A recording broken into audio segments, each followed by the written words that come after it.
Nowish. Nice. And we're live. Yeah, no countdowns and nothing over here. Yeah, no. Oh my gosh. Deleted has a great intro song. I was thinking of trying to experiment a little bit with my own intro song. I did a little bit, but how do you do that with my avatar and my, ledger and those type things, So well, as a Ledger and the Joker definitely give you a good foundation for any kind of like direction when it comes to like songs or visuals and whatever. You have, chaos and clouds and darkness and edginess and all sorts of stuff. So yeah, there's ways you can do all sorts of stuff. But I don't know. I've been kind of casually talking with a couple of folks that might be giving some pointers on how to make something cool, but we'll see. It don't really matter for now. Right now, I'm still in the experimental phase of this shit. Yeah. I can remember when and again, it's just from my personal position and everything. When this is 2020, we're hitting 2021, and I had actually had a YouTube channel before. Yeah. So give me 1 second. Let me jump onto your chat just in case I'm not missing anybody. I hate being rude to other people. Yeah, you can see it here on StreamYard. Yeah. Here we go. There we go.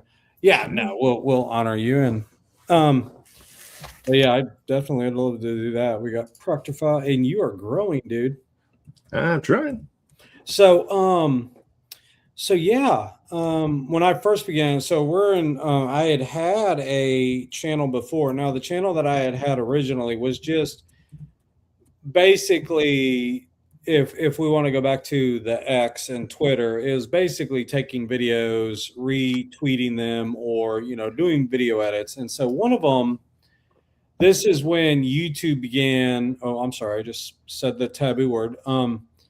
This is when they began,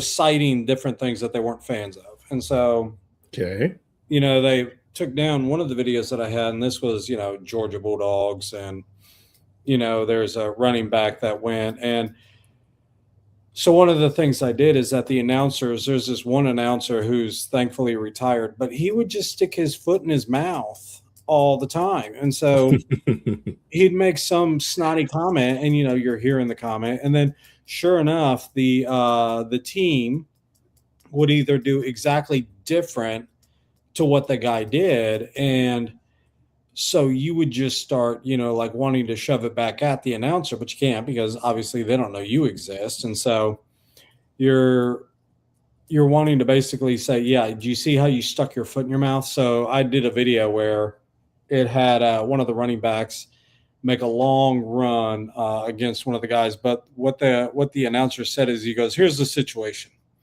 He goes, you just can't hand the ball off to the running back and be able to put this game away. You're not going to be able to do that. And so sure enough, he goes, all right, and Georgia is back to work, and they hand the ball off, and there he goes. He's on a long break. And so I was just like, do you see? Like you stuck your foot in your mouth. And so they cited that video. They took it down. And so I ended up closing down my entire channel because I was pretty upset about the whole, you took down the video that had 1,000 views on it. And this is, early days gotcha. of the system. And so, 2021, I end up reading all of the Harry Potter books, all 7 of them, and a new one, the Ichabod that J.K. Rowling had written. And so I was like, man, I really want to make a video of Harry Potter again. I really do. I was very, very interested. And so that's how this channel got started, is just, the idea to inspire other people to appreciate and love the movies that, you fall in love with. So. All right. That's cool. Yeah. Cool deal. But speaking of movies that you love and appreciate, when I asked if you were interested in discussing anything specific, you gave me a big old list of stuff. Yeah. One of which is we finally settled on was Bloodwork from 2002, if I recall correctly. Yeah. What was your first experience watching that, and why did it leave such an impact on you?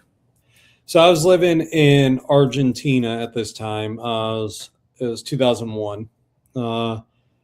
And so I ended up leaving, stayed in Argentina. And when you're in a culture that does not have, I mean, this is 2001, 2002, you don't have internet access anywhere.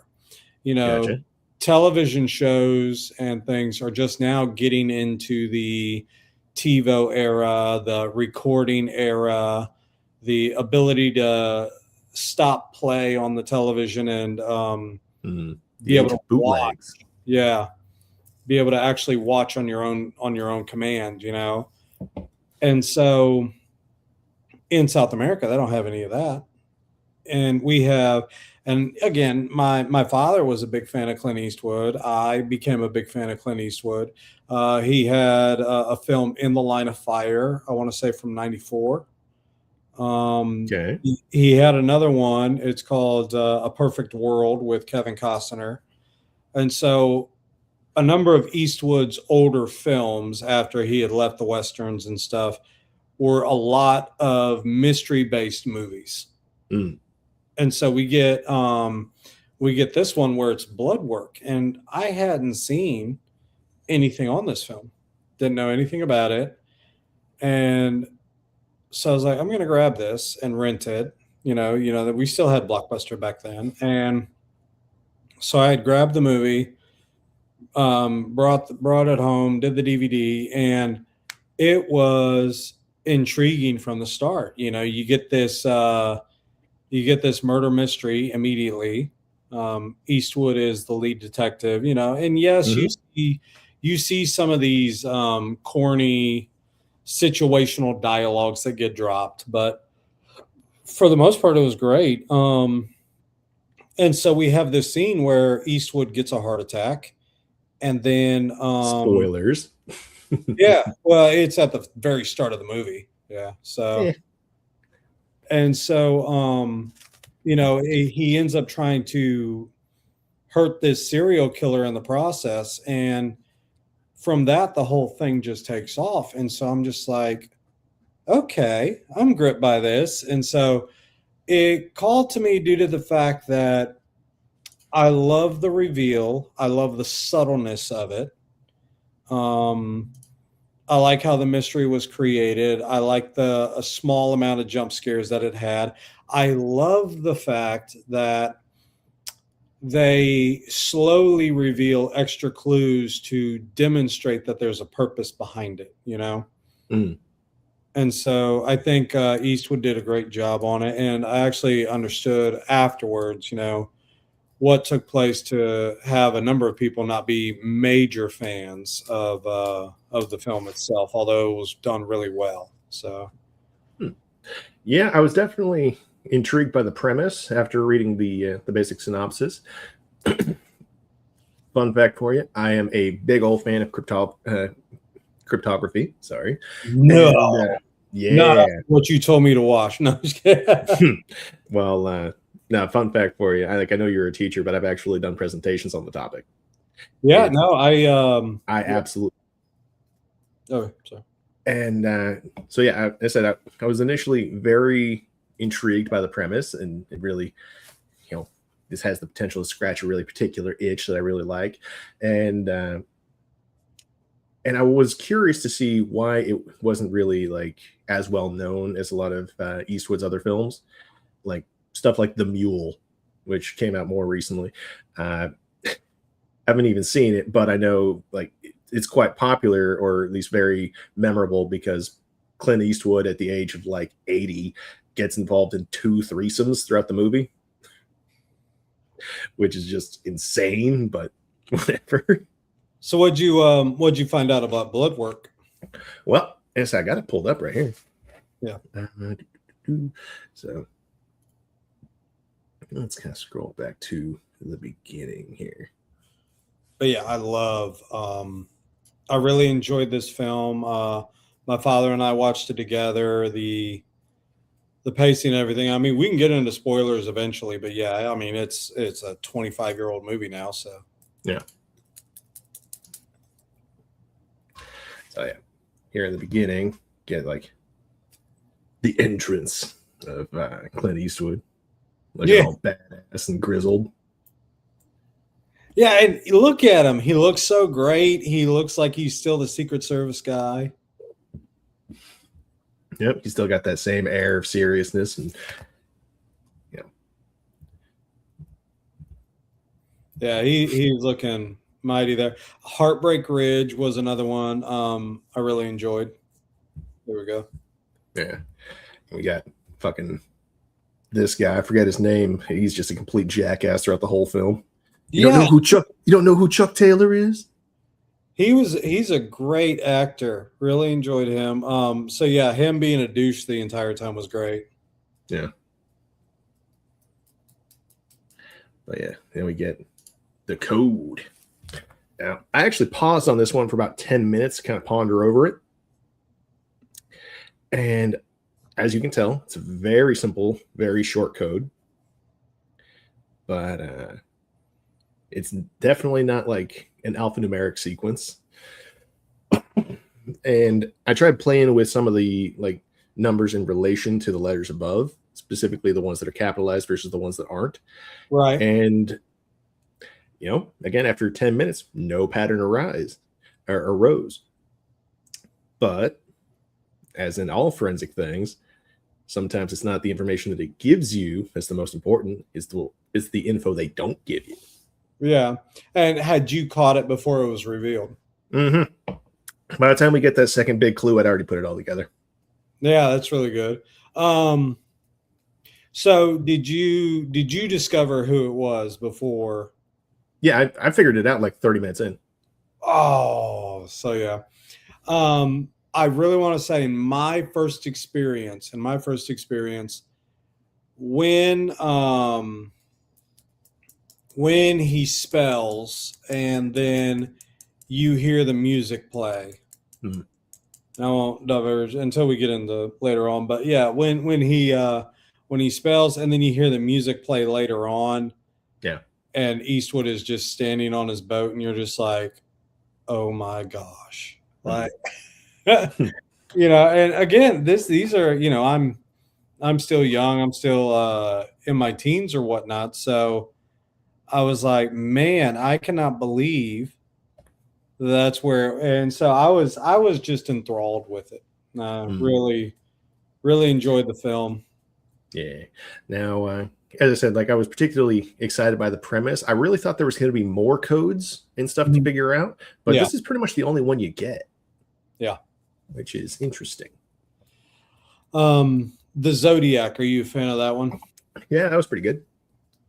I was expecting something kind of like Clint Eastwood versus the Riddler or something. Yeah. Yeah. That'd be fun. And to an extent, once we get towards the third act, it is pretty much that. And I loved the fact that everything was so tightly put together in a sense. But yeah, the mission, and I was actually just telling a friend about that. I was like, imagine, like Batman and the Joker, where the guy ends up telling him, you technically can't exist without me. Yeah. So yeah, this one was one of my faves. Gotcha. Yeah, it's pretty all right. But let's see. Yeah, a couple real quick. Like goes out, he's getting pestered by fucking all the news people that he can't really comment on anything. They're like, apparently this has been a repeating thing where the killer's been leaving clues for him specifically. So everybody knows about that. And they're like, come on, what do you know? There's another message for you. There's some intrigue. And he sees little details. They're the most important, but through the crowd. Yeah. He sees some bloody shoes. And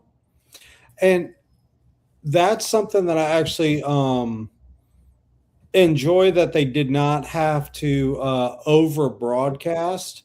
They just allowed it to happen because, you know, if you look at the television show Criminal Minds, where Mm. in Criminal Minds, they sit there and they just have this continual dialogue and exposure over this person that they're hunting for. So it almost ruins any intensity or surprise where, you know, they always talk about how, well, the perpetrator will always go back to the scene to watch their handiwork get in awe, you know, get this Mm. attention. You know, basically, I have caused this attention to happen, and so I'm excited that they didn't broadcast that. He sat there and simply said, you know, Chuck Taylor's, you know, Yeah, he was, and then yeah, yeah. The other guy was talking about the different shoe prints and stuff, and yada yada yada. You know, he was just making a joke, but good tie-in for sure. That shoes were like the giveaway for who was available. But I will say that that's pretty sloppy for him to have a bunch of blood on his shoes. oh yeah, that was one of the first things, you know, when have you seen the Clint Eastwood film Absolute Power? Not right off the top of my head. I don't think so. So Eastwood in this film, and again, I'll give you a intro. He's a master thief. He's been doing it for years, and so this master thief has cased this, like, basically a congressman or a senator's home, and he was going to rob them. Okay. And everything was going fine until homeowner returns, yeah, and commits a murder. And now it's Eastwood, who is a thief, who has witnessed this murder. And how do you go about, you know, exposing this? And it's called Absolute Power. And it was phenomenal. But in that one, we have Eastwood, who is a master at covering his tracks. Okay. And being very smart about everything he's doing. So, as you're pointing out, intriguing here, it's actually very sloppy that this, you know, it's almost as if the killer is just now becoming brazen. Like, you're not going to catch me. This has become too easy because, like you said, he's been doing this to him for a while, you know? Yeah. Yeah, there's I forget the exact number of other murders that have occurred up until now, but yeah, he's getting cocky a little bit. Oh yeah. Well, do you ever watch Forensic Files at all? No, I don't think so. I did enjoy CSI back in the day. So on Forensic Files, they actually talk about real life cases and the process that they went through to catch them. And one of them was police officers who were committing bank robberies. And so what they ended up doing is they started doing scientific things on demonstrating how the person would stand, the anomalies inside of their genes, things like that, like how it was designed, stuff like that. And so what they discovered was the police officers, when they first began, were very, very disciplined on everything they would do. Stolen cars, they wouldn't use their own stuff.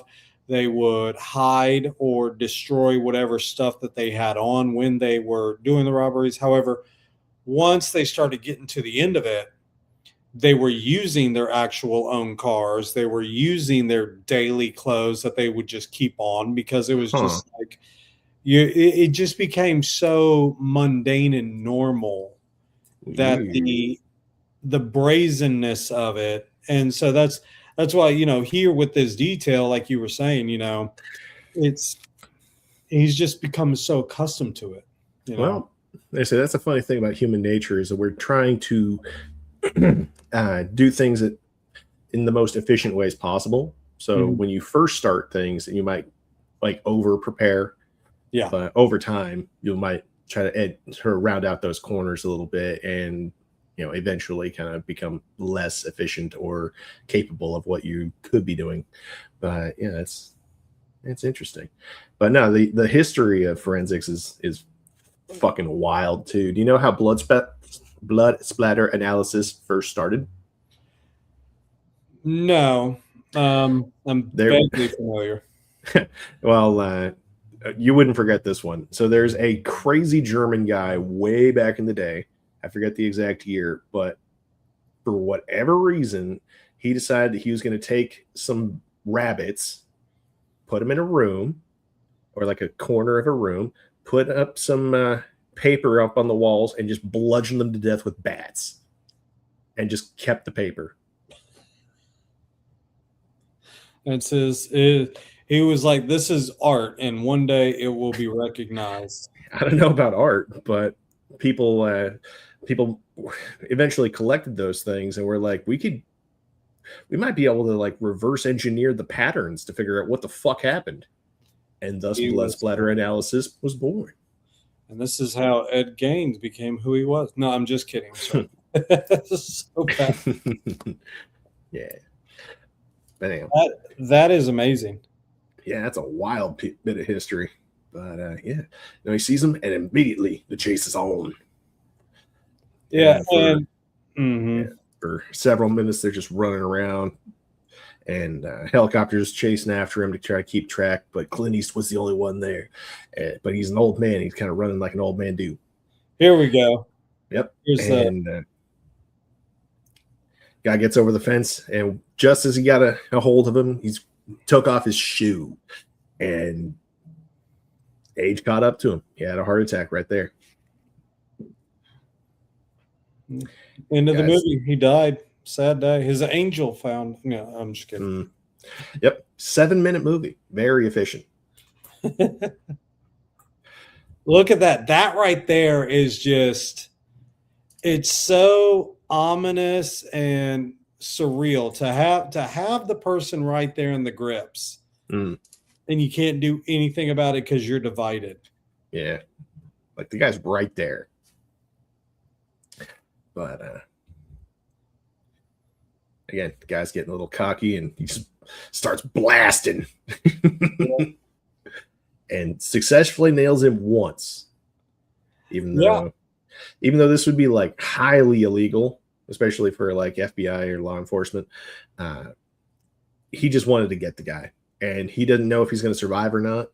So at this point, the legal book can go fuck itself. He just wanted to take the guy out.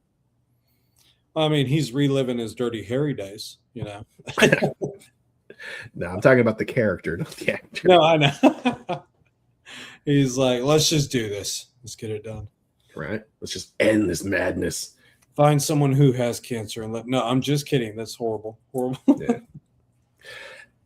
And solid transition to his hospital visit, where his heart's been replaced, and they're just stitching stuff up, giving him a general examination to see if it's taken properly. Yeah. Yeah.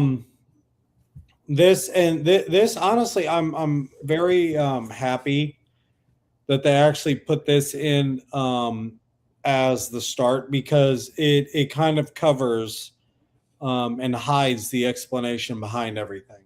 You know, and so yeah, we're not going to make reference to anything specific yet. No, you don't have to. No, it turns out he's happily retired now. He's living on a boat. He's having this moment where he sees this poor kid. We don't really get much info on his backstory, but apparently little man's waiting on an organ transplant too.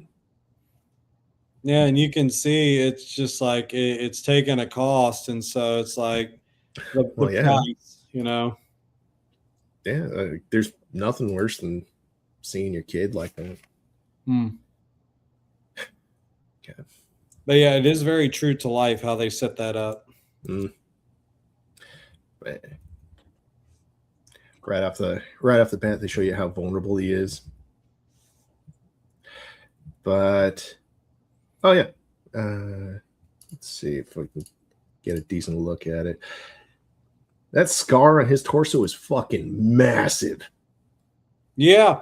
I'm wondering if it's, true makeup, because we see, what what was the other film? I can't remember it. It was with Dennis Leary, and he was some sort of publicist or investigator. I have to Okay. remember that. But yeah, we can see his upper body. You know, he has no shame in showing it. Mm. Yeah. I don't know if you've ever encountered somebody who's been through like heart surgery or something. The one I've seen personally was significantly smaller than that, like just between his pecs. But this is damn near touching his belly button. Yeah. And yeah, I actually had to take the time. I actually did take the time to, figure out like, is that accurate at all? But apparently, for full heart transplants, it is. They got to go in super hard. Oof. Yeah, God. please knock me out while you do this, you know. Yeah. And I've only had the one surgery so far, but I can only imagine how painful that would be. I've had a couple. I had a hip surgery at one point, so Yeah. it's not entertaining. Yeah. God. Mine was kind of funny. I required some surgery on my like lower abdomen after I got years after I got hit in the balls, and it's like super hard, and it actually caused like a blood clot. Right. Yeah. So they had to go in and remove that. Apparently it took them like fucking 4 hours or something. Yeah. Next day my balls are hanging down to my knees. Fun times. Yeah.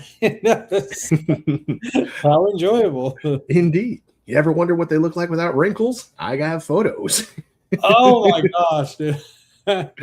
My brother, he probably had the most gruesome. He had a full out knee surgery, and boy was it exposed. Damn. They That went sucks. straight down to the bone and everything. I think he asked me if I could find the photos again. It's like, dude, I don't want to look at those photos again, man. It's fucking gross, dude. But yeah, let me see. See Eastwood's just chilling out. He's got a boat. He's got neighbors. He's on a boat. Yep. It's played by Jeff Daniels.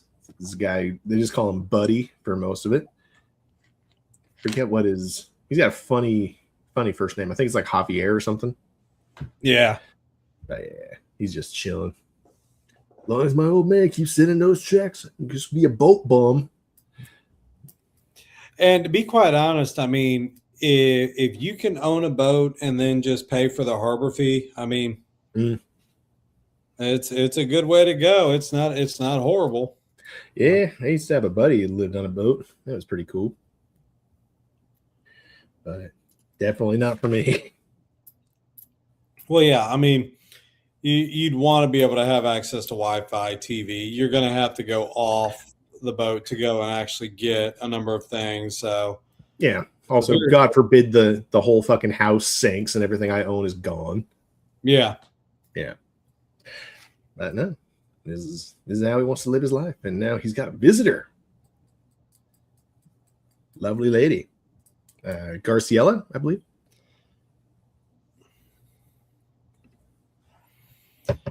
She was fairly. She was good with her role. Yeah, for the most part. Yeah, she. There were a couple of moments near the end that kind of threw me off. I wasn't sure how to feel about them, and their jokes are made about them later on. Yeah.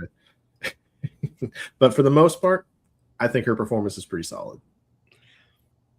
I do enjoy it. And yeah, I am happy towards the entire discussion with it. So yeah. So what do you think of her? Yeah, I love that. See where he says which one's dead. He just immediately knows why they're there. Yeah, well, he's got common sense and experience. Yeah. So especially if somebody's, coming to him specifically, she pulls up a photo of anybody. You don't go to the FBI for like, okay, somebody's cheating or somebody's missing. Somebody's gone. So yeah. And unfortunately is Garciella's sister. And she explains that's her son. Yep. I'm a retired FBI man, not a psychic.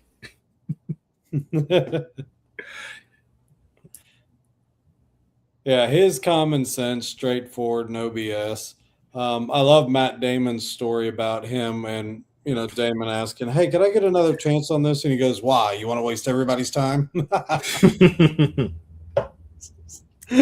Love it. He's just, Absolutely love it. let's get down to it. Yeah. But you'll see this thing pop up on a dang it. Yeah. So this is like his I think it's like his temperature and blood pressure chart. Yeah. So yeah, this will be like a visual aid to see how much stress he's personally going through throughout the movie. And yeah, I love the those small things, those details, those usage, and they're not telling you about it. They're allowing you to see it where, we're not having a dialogue on it, Yeah, like the only dialogue you get about like his condition is like his doctor asking him, "Are you taking your pills?" "Yes, I'm taking them every day." Yeah. All 34 of them. And Which, Jesus Christ. They reference every now and then, "How are you doing? Are you feeling?" Yep. And it's like, "I'm fine." He's getting all upset. God damn it, I can still do this. Yeah. And so you expect to see it from Eastwood. Yeah, I love the payphones, man. Going back to those. Yeah. Good times. But nah, he's stuck up in the middle of the night. Can't let it go. He's chewing on the bone in his head. And it's like, okay, I'm on the case. I'll look into it. And here's the thing, he has seemed a little bit bored. This is all I get to do. Let me at least have something to do to, get my mind off of what I've been doing. Just all of these pills, this surgery. Yeah. Sin, what's up? What's up, Sin? Hope you're doing well. No, I have not read the book. I have gone through half of it, and I remember. So Sin, actually, I was telling Sin and her brother, they were doing a live stream one time. No? And it was just a hangout, but I told them, "You probably haven't heard of this movie." But I go, "I'm a big fan of blood work." And Sin and her brother was like, "Yep." And we read the book, and they sounded so disappointed. It's like, okay, well, they do know this movie. So nice. Yeah, they're fairly familiar with it. Nice, good stuff. But yeah, we get reunited. Say our old friendly jackass over here. He's moving up in the world. He's got promoted. He's like the big boss around here, and he doesn't want to have his toes stepped on at all. But Eastwood's a good sport. Came in with donuts. And see, yeah, that's the thing. I don't think he likes the fact that somebody else was giving him, at least in this one, somebody else was giving him preferential treatment, so to speak. It's almost like you're jealous that Psycho is giving him attention, Well, yeah, it's like in that particular case, like, it might make you feel super special, but when you're in that person's shoes, I'm sure it's fucking annoying. Yeah, thankfully I've never had to deal with stalkers or whatever, but I did receive a really weird email once where somebody sent me like a book that they had written called Descartes. Something about Descartes didn't exist or something. And I was like, I read the whole thing just out of curiosity, and that book fucking sucked. You're like, it totally disappointed my life. Like, come on, man. Philosophy is a very interesting subject, and Descartes had a really interesting approach to it. He felt like any rational or anybody of suitable rationality should be able to solve all the mysteries of the universe from the comfort of their own bed. But you're not going to be able to. I agree. Some things are just beyond the human mind, I believe. There's actually really good work you might like, and I'll be able to give you a surprise ending to it. So, and it's only 2.5 pages. Cool. It is that profound. Yeah, we can do that after the stream. Yeah. But for now, trying to get some more info on the case. But this guy's showing himself to be an absolute clown. Yeah. Like, will you knock off the crap? Came in here just to talk, that's all. Knock off the tape too. Waller's leaning against the microphone. So he's firmly aware of everything that's going on, despite being retired for X amount of time. And this dumbass over here actually going out of his way to set up a microphone in front of him. Yeah, that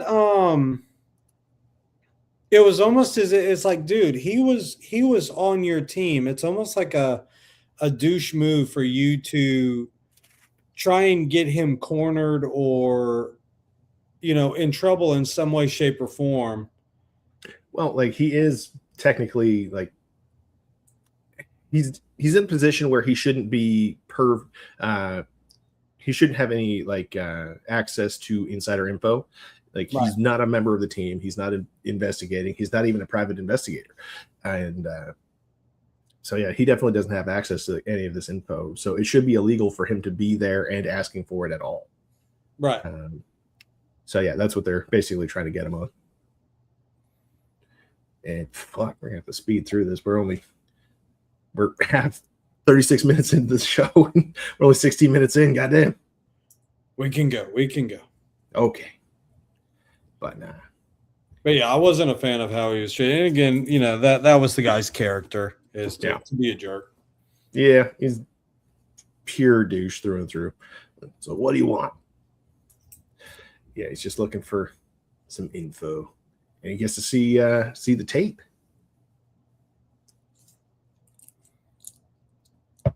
And they're nice enough to allow him to do it. Mm. Yep. But he notices little details, like the guy winked at the camera and said something. These guys kind of dismiss it, say he's just talking to himself. Yeah, that right there. It's like, why would you do that? And of course, that's supposed to be a plot hole. Yeah, so, it's just laziness on their part. An intentional faux pas on the characters. Mm. But yeah, in this case, we see that basically the murder of Gloria occurs. She gets shot in the head. I forget if the guy running the place gets shot too, but killer runs out. A couple seconds later, Good Samaritan comes by, bandages up Gloria's head, and calls 911. That's basically all the details that we got. And then he goes, "We're calling this guy the Good Samaritan." Mm-hmm. Well, yeah, that's what they're referring to him as. But this guy is wearing a jumpsuit and a ski mask, which are actually pretty important details. I do like what Eastwood said, because they're asking him questions. It's like, you guys should have figured this out to an extent. He's like, well, he's been there before. He knew where the payphone was. He knew where to go and grab. He's going up and down the aisles, but he knew where to grab the things at. He cased it. Yeah. And he's jotting down important details here, like the timestamps for when the killer, I believe, leaves versus when the Samaritan shows up. Yeah. Which is like a minute at the most. And that is not a lot of time.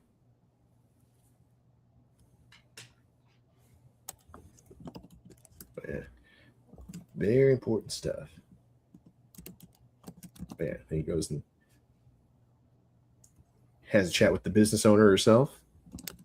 Gets to see how close the sorry, I got a bit of a cough going on. Sees how close the payphone is that the 911 call was made, to try to determine like how far somebody would have to go, how long it would take him to call from the scene itself. Again, very important details. Oh yeah, and look at what he notices out on the road. If they show that right here, I can't remember. Yep, he sees somebody over there watching him. Yeah, and then And gone. and a couple seconds later, nothing. Could be something, could be nothing. We don't know. But now he's going to the local library. Old school. He's going to Google Yeah, I know. robbery ski mask shooting. The memory of, like, look at that first original flat screen right there. Good times. I don't know about you. I used to love my local library. But yeah, only 2 such cases, which seems bizarrely rare for San Diego, wherever the fuck he is. But yeah, look at these. Look at this, man. It's like it was not this easy newspaper clippings like they're showing it here. You were having to scroll around and look for all these extra things on the web because nobody had it organized back then. You know? Yeah. But just the subtle expression on him. Yeah. Like, this is somebody I like. I like, they have a rapport and it really bleeds through.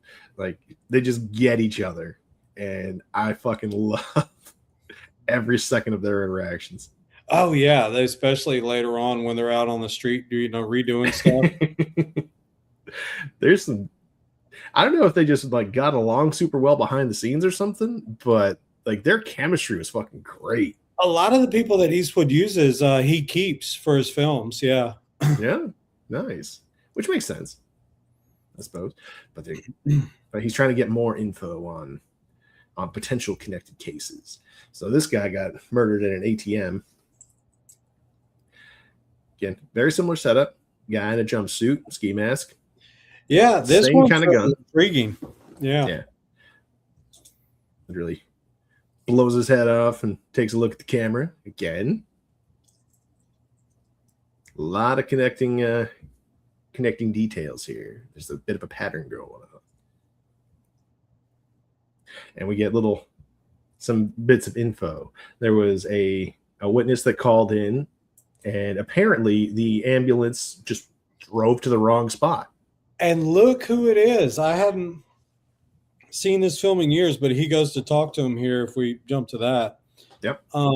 I couldn't believe who it was. Yeah, it's been a bit since I've seen this guy.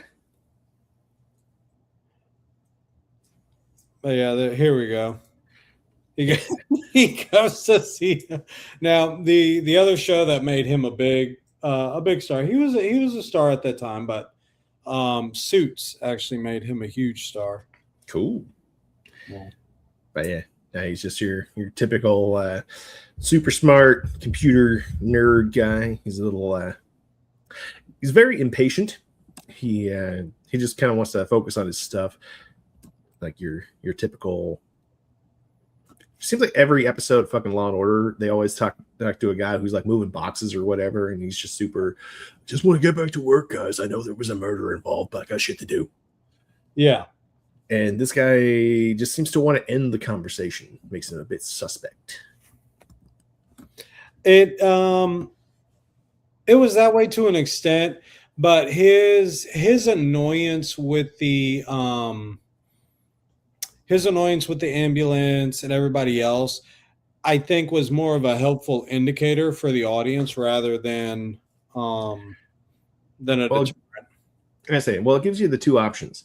Like right now, he's displaying like a degree of, it's not quite narcissism, but a degree of superiority that he feels over the guys driving the ambulance because they drove to the wrong spot. Right. So that could mean any number of things. Like, say, if he is the killer, he could just be a misdirect. Or say if he is a decent guy, he would have all rights to be disappointed in anybody kind of dropping the ball like that. There aren't too many addresses out there that I feel would lend to too much confusion. So get this, you'll love this story. So again, forensic files, and again, these were college days, late nights. So you'd watch I would watch Forensic Files on end over the summer because they would just have it on replay all the time. And so one of these out in, I really want to say it was California. I could be wrong. There was this serial arsonist that was setting fire to many, many different locations, businesses, all these things. Okay. The issue was eventually somebody did end up passing away or dying due to the arsonist doing these things. Now, guess how they figured out who the actual person was? He left his underwear on the camera that's on. Yes. No. Exactly. How'd you know? It was you. It was me the whole time. So we now I go commando. They'll never catch me again. The arsonist was an actual firefighter. That's who it was. And on top of it, one of the dispatchers called in the wrong address. So they called in a fire that was at the wrong address, and sure enough, the arsonist went to the accurate location because he had gotten so accustomed, like we were talking about earlier. Gotcha. He got so accustomed to it. So he goes to the accurate address, even though it got called wrong. And they were like, how'd you know where this was? Yeah. How come you're the only one here, my friend? And so they ended up searching his house, and then they found video footage. Those old VHS tapes, but video footage of him scouting locations. It was just that's a red flag. That's wild. Imagine solving a case due to human error on the investigator's side. That's fucking wild. So, it plays in real life situations. So it does work. Yeah. Very rarely, but it happens. And that's just gonna skip ahead a little bit. So yeah, some of it's mundane stuff. A lot of it is, yeah. So we can probably skip around a little bit. But now he's asking his neighbor, maybe he can get a ride. I don't know if maybe he has, due to his medication, he's not allowed to drive. Right.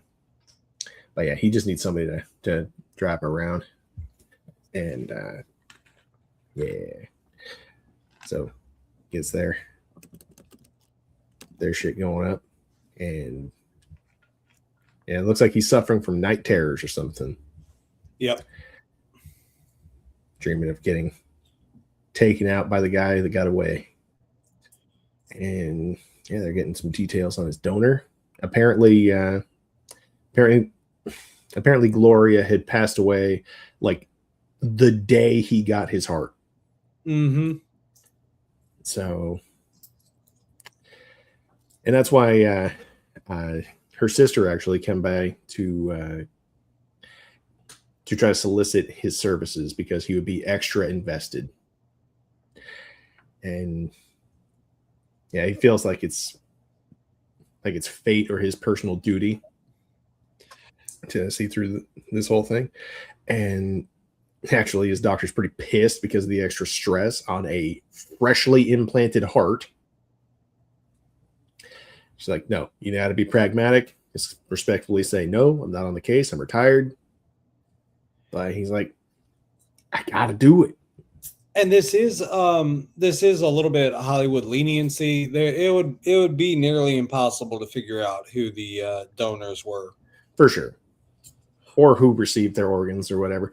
But also, he would be again, I only had the one surgery. I was down for weeks, and my surgery wasn't nearly that bad. Yeah. So yeah, it's they are taking a little bit of leniency with these things, but again, it's very, very minimal to the case. So yeah. Now he gets a lead. There's this guy Bolotov. Jeff Daniels was killing me with all the little nonsense he was doing in the background. Yeah, he was a silly bastard. This one was intriguing. I didn't see this coming. You were like, how do you play into this at all? When you first see the guy. Yeah. and he's definitely got that look to him. Mm-hmm. Oh yeah, you where, want to label him the man. yeah, yeah. Well, like they're kind of basing this on like the model of the gun, and apparent like their kind of theory that they're working with is that like this is somebody who's been to prison twice. Apparently, there's like a 3-strike rule where if you commit 3 felonies, then you'll just be locked away for life. So, if this is the guy, they're thinking that the only reason he escalated from like robbery to murder is because if he commits any felony at all, he'll go to prison forever. So he's like, "Fuck it, I may as well go all the way if I'm going to be dealing with the same consequences." Yeah, yeah. But now we're in the situation where he's trying to get info out of him, and sadly, he doesn't have like the proper credentials. He's just kind of bluffing his way through. Yep. And this guy calls his bullshit, and it doesn't go well. And he later becomes a big star. He's one of the usual henchmen, classic henchmen of the films that eventually, just dies off. One of them I can remember is, I really want to say he was one of the henchmen for a Bond movie at one point. Really? That's cool. Yep. Good for him. But yeah, he's getting his personal info. It's like, now I know where you live. I know your name. Maybe I'll just show up sometime. And Jeff shows up trying to help him out a little bit. He gets quickly tossed off. And our man just kind of busts out and runs off. And my girl is pissed because he's not supposed to be doing this. Yeah. But he actually most likely feels good about it. And to an extent, it would be beneficial to push the heart a little bit to make sure that things aren't going south immediately. Well, here's the thing. Like, that thing's freshly stitched in there. Yeah. So it hasn't even had the chance to heal at all. Like, just having somebody that big toss you around might run the risk of ripping something. Yeah. This is straining credulity pretty hard. And but yeah, we do get a new clue from this where the guy says, "Happy Valentine's Day." It's like 90% certain. Which is a weird thing to say to the camera. And again, he's just looking at him. It's like the guy's winking at me saying, "Happy Valentine's Day," or at least to whoever's watching. That's a weird thing. Jeff Daniels sitting there trying to rub elbows with that lady, and he's going, "Not much, ma'am." Not often or something. I can't remember what it was. Yeah. But now we get a little bit of back and forth about Garciela, learn a bit about her sister's boy, their situation, yada yada yada. Just making her necessary bonding appearance. Yeah. But now we're gonna go try to look for some more clues. We gotta go talk with the wife of the guy from the ATM that got murdered. And looking for maybe anything that, like, any overlap between his life and Grace. I forgot her name. But yeah, like a restaurant, anything, fucking anything. Yeah, this is the secondary location where we've kind of gone past the ATM incident. Yeah. And now at this point, now he's wondering if maybe there was anything missing from her husband's effects. Mm-hmm. Any knickknacks or whatever. And this is actually this was a decent little little bit of foreshadowing. A little bit of an indicator. Mm-hmm. I feel a little bit too much focus on it, but maybe that's just me. Yeah, like I was saying, back in 2002 when we're seeing these films, they're doing a heck of a better job on showing rather than dialoguing. And every now and then we see those a little bit too obvious because, us who have, seen movies our entire lives, we've repeatedly watched them. We've seen the behind the scenes. We've seen all these things. So when we're noticing these other older films or whatnot, we're like picking up on it much easier than others. Yeah, especially again, like if you have the capacity to actually break down the puzzle that they're trying to build up, Yeah. yeah, it can become a little predictable. Yeah. But if you're not aware of the patterns so much, then it's not so bad. But then she says, "Wait a minute, his sunglasses are missing," and I think I skipped over it a little bit. But let's see if I can see it real quick. Oh yeah, back at the original position where we had the ATM.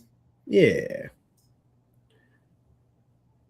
Now it's a real quick scene. Yeah. He gets a small shock. It might be right. No, no. I can't say it. So okay. Just break it down real quick. He goes to visit the ATM where the guy was shot, her husband, and gets bumped into by some guy who may or may not be particularly nefarious, but the guy just wants to go use the ATM. It's not a big deal. But that quick shot gives you some funky stuff to look at. And again, I wish I could remember when exactly that occurred.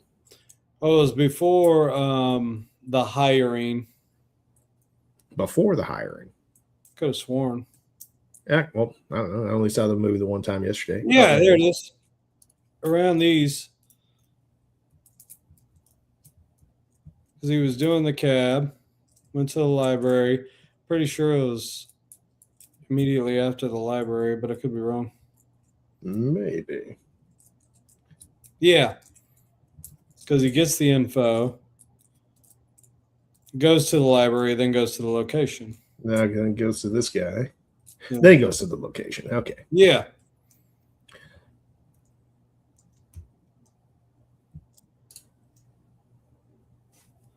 Yeah, this gentleman here.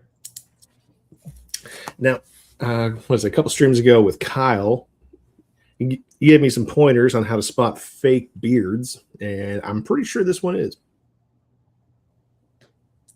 But yeah, again, little details, little diegetic details that could be easily accepted or overlooked. But yeah. But what's even more intriguing is that, this is the appearance of who we see in the start of the movie, Yep. Somebody who's disheveled, somebody who, and so, yeah, he's asking, is anything missing? And sure enough, we think it might be this. Yeah, he thinks that this might be the glasses that her husband used to wear, which would be a very bold move. We got kids at my school that will wear some of those sometimes because they're into them. They're making a comeback already. Yeah.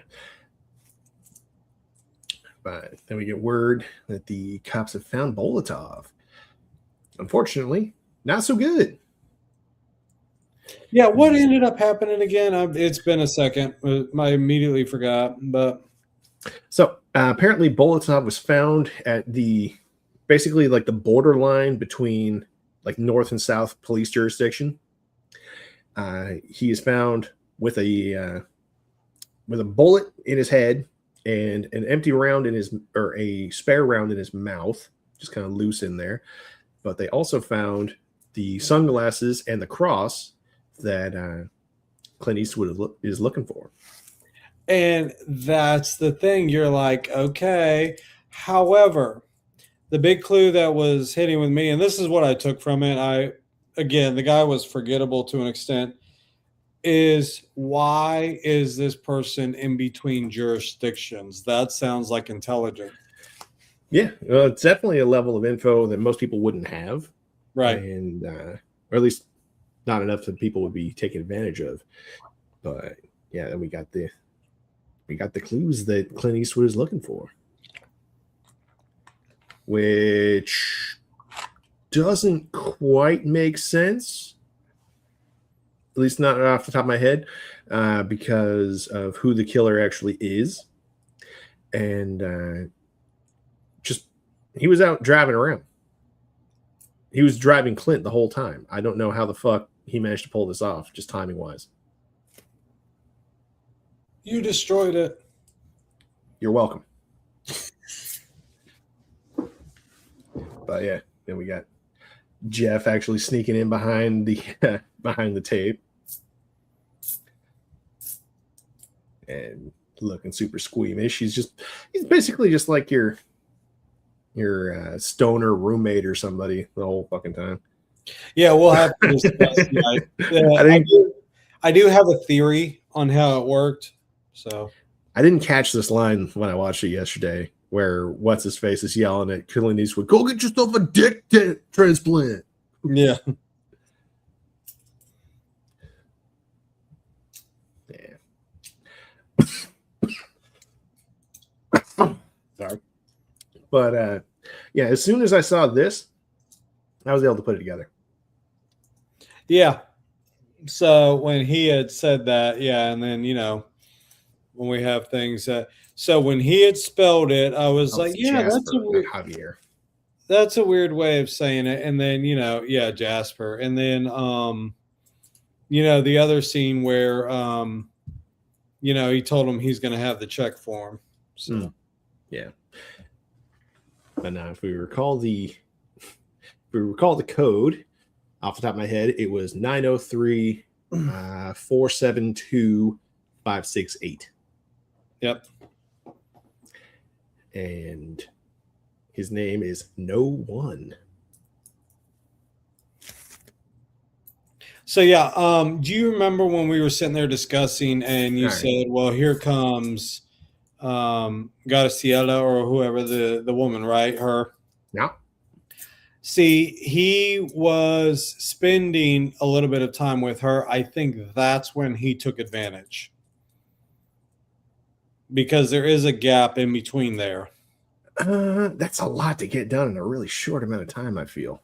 If you have it planned though, so they go, Jeff Daniels helps, he saves, and then from that, obviously it's marked. The question, and this is where you do want to ask, is that Hollywood? It's Hollywood speculation stuff, but how is it you had time to figure out where he was hiding out and going?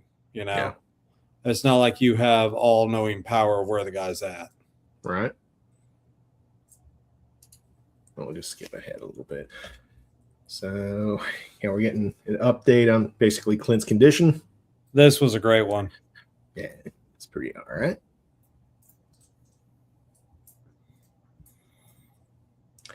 And naturally, fucking Garciela doesn't want to watch her sister get shot, so she steps out. And they take the time to try to piece things together. And they find out that the call for the ambulance occurred about 3 minutes prior to the murder. And that was a big thing. It was like, man. Yeah. And so I should have picked up, and then again, I'm still in my teens, so I'm still discovering all of these things on my own, but I should have picked up the idea of it is centering around him. Yeah, for sure. Then we get same car.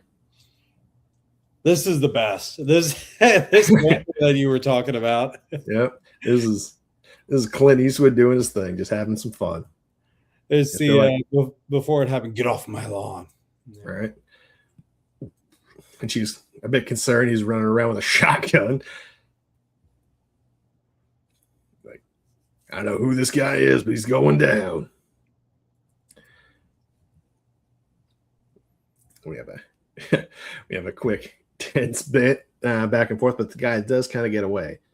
I and they do have love this that she fun back she and forth. backed him up. She backed him up. She did fire. I mean, the Mhm. guy did basically try and commit a murder with the car. So Yeah, for sure. And but then they Clint have Eastwood this started it. again, this fun back and forth where they're like, yeah, we let's go find that nerd from earlier. It's like we can't go on. We just shot up half the valley. We got paperwork and shit to do. She's very much a professional about this, but it's like, well, did anybody die? Let's go then.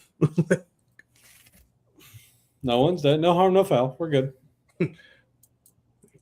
Or yeah, you shut up half the valley. Did you hit anyone? No, thank God. Neither did I. Let's go. And Lockridge did not show up to work today. Ooh, the plot thickens. Dun dun dun. So they go back to what's her face from earlier, and she is gone. Well, probable cause, as he says there. We should go check us out. But apparently she's been dead for about 24 hours. And again, the tying up of loose ends. It's like you're parading him around to find these people. Yeah. Sadly. He goes back to his boat. Garcia and her son's been cooking, chilling out, doing homework, getting extra comfortable. A little too comfortable, I feel, because they wind up just hooking up kind of out of nowhere. Which, how do you feel about that?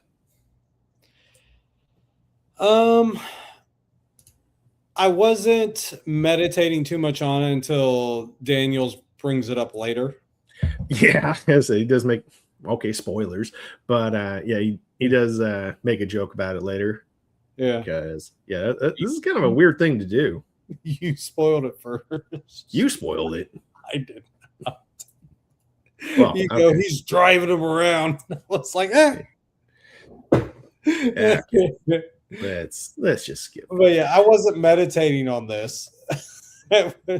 There's another movie. It's called Return to Me, with Minnie Driver or whatnot. And I mean, so we have these things. Here we go.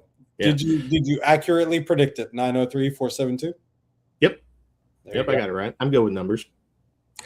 But yeah, same code again. Like I was expecting a bit more variation, maybe a little bit more, to chew on when it comes to like the puzzle. But nope, we just get the one puzzle. Yeah. And the one that isn't there.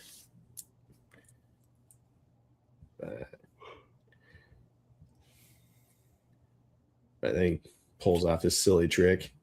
It's like, so he puts it together that all of these murders that are occurring right now were perpetrated by the same guy that he shot back when he had his heart attack. And yeah, the bullet that they pull out of the mouth of Bolotov was the one that he put in him. The same guy. That is accurate. Yeah, that's right. Yeah. Goes back, try to find Garciella. We go. I love it. Yep. Turns out it was Jeff Daniels all along. Now here's where I was hoping to get to. You gotta hold on.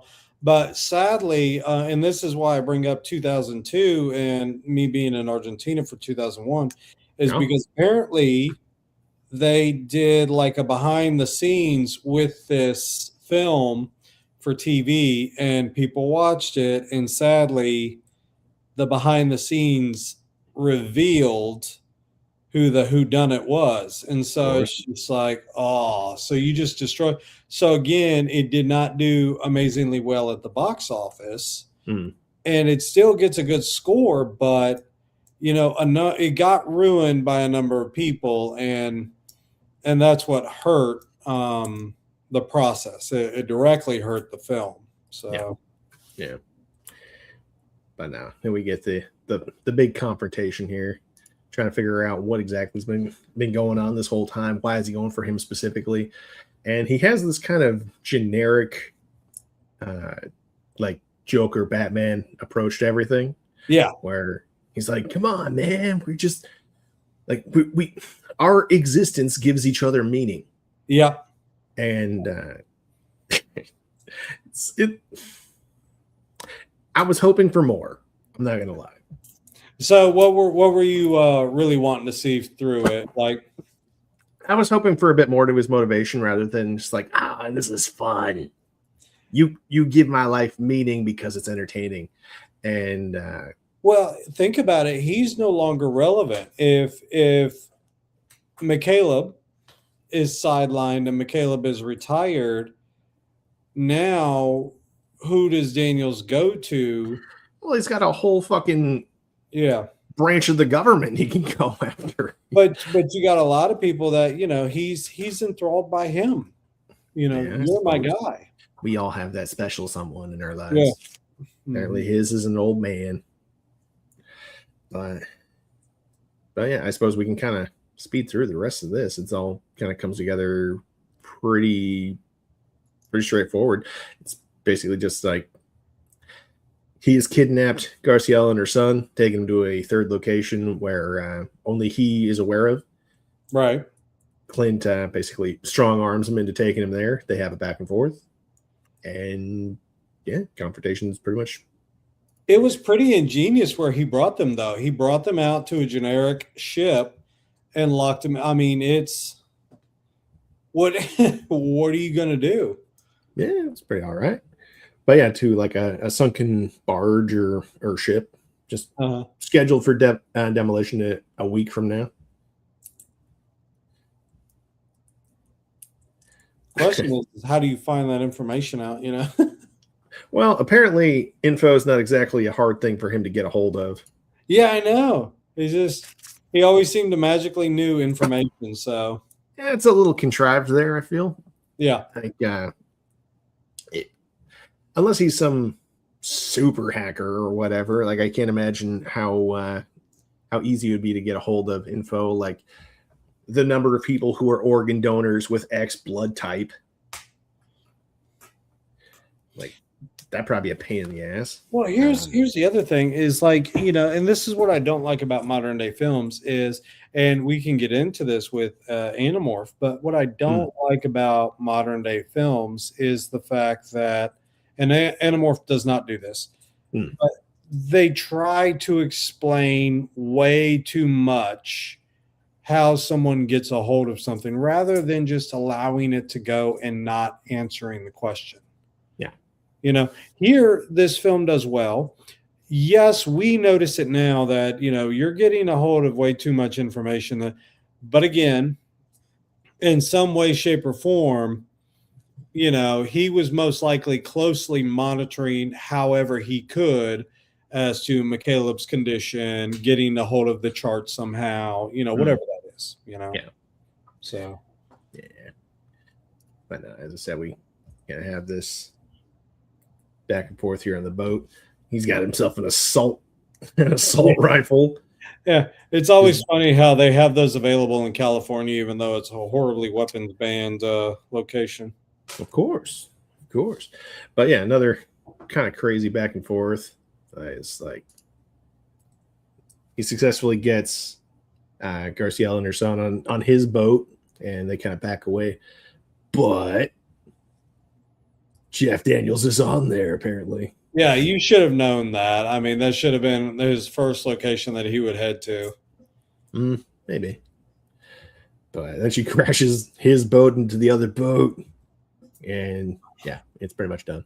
I love the calmness here. Yeah. He's giving him a chance, and Daniels refuses to take it. Yeah. And again, Batman Joker. Yep, pretty much. Well, I don't need you at all. Yeah, because he's got that like delusion of grandeur, thinking that there's meaning in their relationship. It was like, come on, man. Me living, gives your life meaning.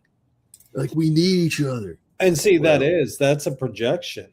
It's showing how delusional he really is underneath all of his quote unquote intelligence. Then we got that kind of cool line of, well, I don't need you at all. I think he waited a little bit too long to do that because the guy could have hit him, but his little comment, 10 ring. Yeah. Yeah. But yeah, that's pretty much it. They, Funny comment. Sort out the paperwork and oh god. This fucking guy. God, I forget the what was this comment that he makes? So don't come around back here. Next time you come around this dock, this Mexican will kick your ass. Yeah. He's talking about his fucking heart. Like, what? What are your goddamn mind? Cursing in Spanish. Like I said, when me and my dad saw this, my dad had already seen the behind the scenes, so he knew what was it, but he still enjoyed the movie. He still liked how it was set up, everything. Mm-hmm. And again, it's 25 years old. We have a lot of different films that have done it most likely better. Time passes way too fucking quickly. I was talking with Jay Goodwin earlier today, being like, Wonder Woman 1984 came out 6 years ago. How the fuck is that possible? He was like, don't worry, man. It gets worse. Yeah. I can still remember we were at home and my mom had come back and I want to say she had brought McDonald's. I don't know what she had done, but she came back and this is when they were giving Indiana Jones VHSs out to customers for buying McDonald's. And so, yeah, you were able to get all three of the films on VHS. Last Crusade, Raiders of the Lost Ark, and McDonald's had its label on there and everything. The only three that exist. Hell yeah. Yep. Yeah. So yeah, all in all, like now that you're a grown man and not a teenager watching this back in 2002, what do you think of blood work nowadays? I think it's a good memory. I think there are a number of things that are a little bit too on the nose or too obvious. Like we were discussing, the guy knows a little bit too much. Some of the, his ability to know where these people are and have a little bit of the superpower to orchestrate these things the way he's doing. I think now we're considering that with the security protocols that are in place, it's a little bit impossible. But we didn't have, the public really hadn't thought about or really didn't think of those things a lot. I mean, how often do you think, all right, I'm going to go give blood, and then know that nobody is actually given permission to know your blood type. Nobody's given permission to know whether you've done that. There are a lot of laws and violations in regard to that. So I don't think a lot of I say that's true. Like a lot of people don't actually take the time to consider stuff like how long does it take you to recover from heart surgery? Right. They just kind of go like, oh, he's in a weakened condition. That adds to the tension. That's all. And so you get these. So looking at the film now, we know that there are laws and impossibilities that we were most likely naive about or ignorant to when the film actually came out, and so for the average person for sure. But yeah, all in all, can't give it like too terribly high a rating. I think it is a decently, it's a pretty solid. Yeah, it's just like a solid brand movie throughout. The mystery I felt was a little too straightforward. I was hoping for a bit more to chew on. Yeah, but yeah, it's a little all right. It is a classic, straightforward Clint Eastwood, no major drama type film where we don't have a lot of mystery or loss, Yeah. If you look at the again, now when we were discussing what we were going to do, we were discussing, underappreciated movies, and for sure, I think this one is. I think Eastwood did a pretty good job. I don't think it's as appreciated because of the spoiler that was given before it came out, because of some of the things we see now. But during its time, I really think it was really well done for its time. I go back to that a lot. Notice how the early 2000 films really suffered badly to the CGI. Now, does that make the films bad? No, not necessarily, but the directors and the producers were using way too much CGI for things, and it really tanked the film. So, well, I say sadly, doesn't look like they learned their lesson. A lot of CGI is only pointed out nowadays when it's just terrible. Yeah. So, just see Marvel. Sorry, Luke. Dude, I am excited to discuss this one. I think Anamorph is much better than Bloodwork, even though it gets a lower rating. I agree, which is bizarre. Mm-hmm.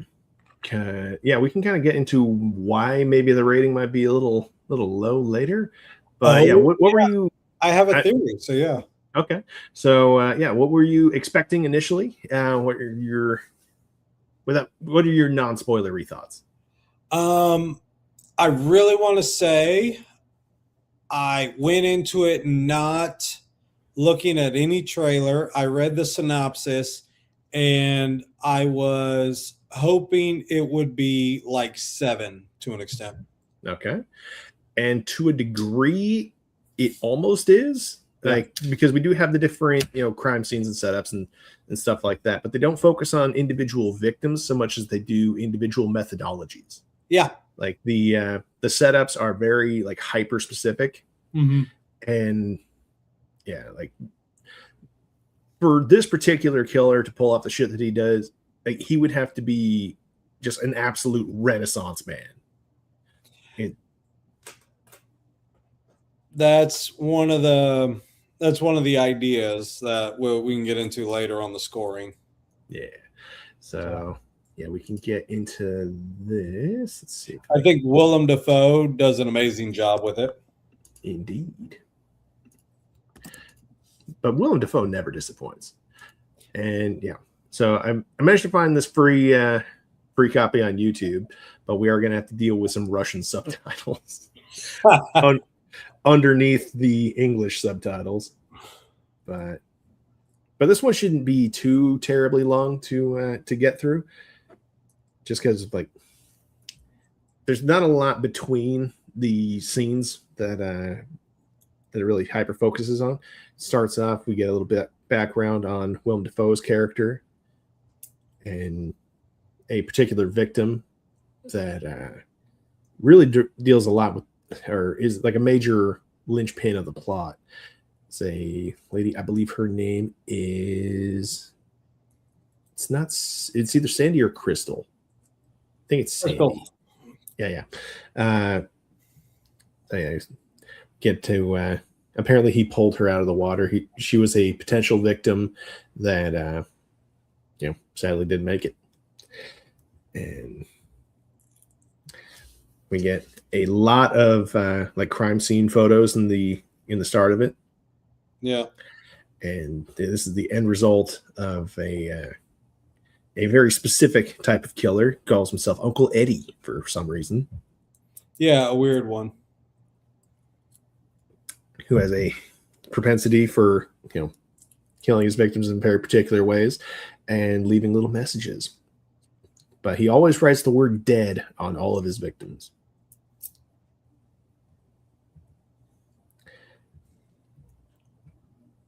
And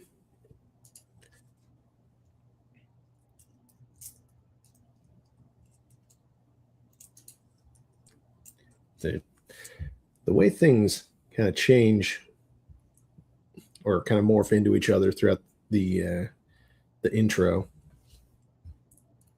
are pretty funky. What do you think of those? Yeah, the transitions and everything I thought were really well done. I enjoyed them. It allowed you to sink into the film, so to speak. Yeah, it very much shows you what to expect throughout the film.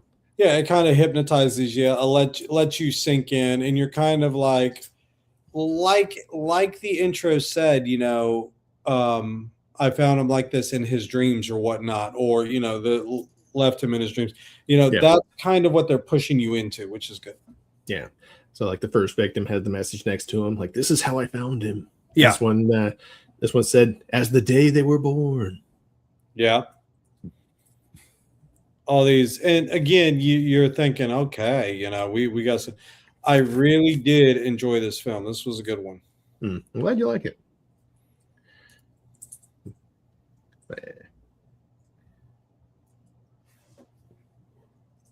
At the end where I found her.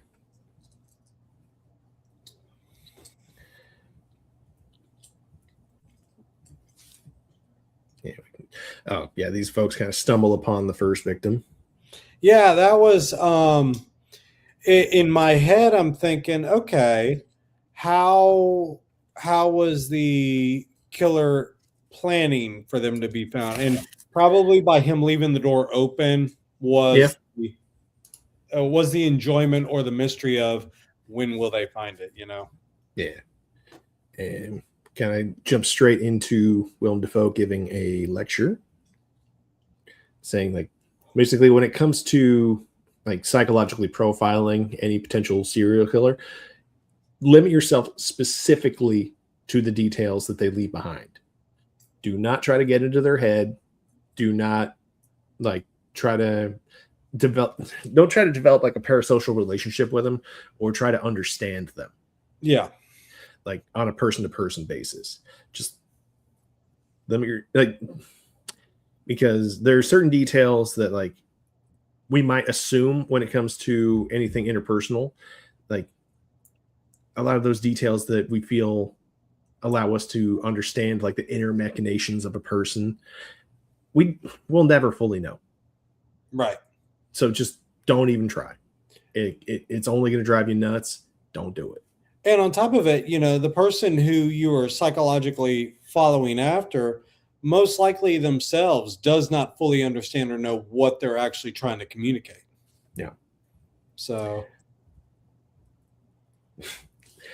we get a fun introduction to his character. And my immediate thought was I'm coming into this blind. My immediate thought was your OCD is already making me suspect you. That's fair. He's very particular in the way he does stuff. Yeah, she was staring at him. I was like, she sees it. You're off-putting. Yeah, she's like, what the hell are you doing, man? It's already there. Yeah. It's not going to get like this transaction isn't going to happen quicker just because the gum's at a slightly different spot in the front row. She's like, can we get done with this? Right? Like, I got a job to do, man. The fuck are you doing? But he's particularly. She's gonna mix this up here in a minute. Yeah. Is he about to flip out if I move something? Right. But so yeah, we can kind of skip ahead a bit. Yeah. Here we go. This one was weird. Very funky setup. It was, the dedication of time to get things done. And I mean, you got to be meticulous. Oh yeah. So he kind of mentions basically like the technique used to display this. This is an image kind of projected on the wall behind them. And it's a technique called camera obscura. It's actually it's a real thing. It's how cameras used to work back in the day. And it kind of flips an image of whatever's behind it, which is actually really cool. Yeah, which again, like you were making the comment, this is a Renaissance man, somebody who has done extensive, like overly extensive, and he's ultimately, I don't think this is a spoiler. He's ultimately looking to harken back to or recreate, you know. So yeah. Definitely taking advantage of a lot of really old school techniques. It marks out basically how high the focal point is in the wall. Just bust it out. And we yeah, can really, it's so insane to stumble upon that, you know. yeah.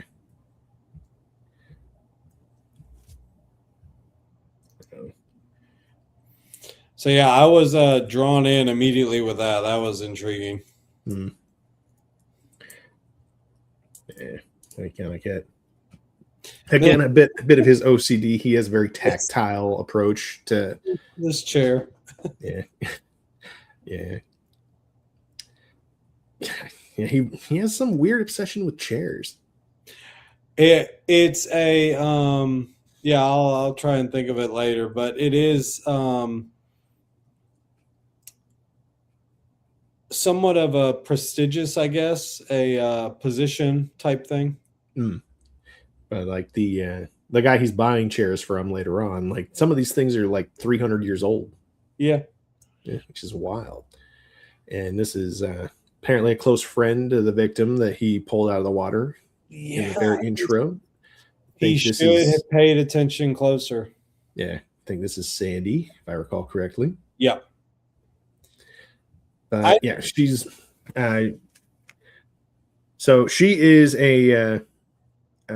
she is an addict. She goes to like Narcotics Anonymous on a regular basis, and it's not like he's her sponsor, but no, he's definitely has a vested interest in her overall health throughout mostly due to her connection with the victim that he failed. Yeah. And, you know, she does, and again, this doesn't play in specifically to things, but she was present that evening when the entire situation went down. Yeah, for sure. But no, they've got a very casual, relationship going on. Like he takes a very like personal interest in how she's doing. Yeah. But like she's also like, given his position, she's still comfortable enough around him to like invite him out for hikes and stuff. Yeah, she does definitely see him as somebody that's safe to be with. Yeah. And let's see here. Okay. So the reason, all right. So he's walking by an antique store just down the street from where he lives, and he finds a copy of. You can kind of see it in the reflection here. There's a photo of the crime scene.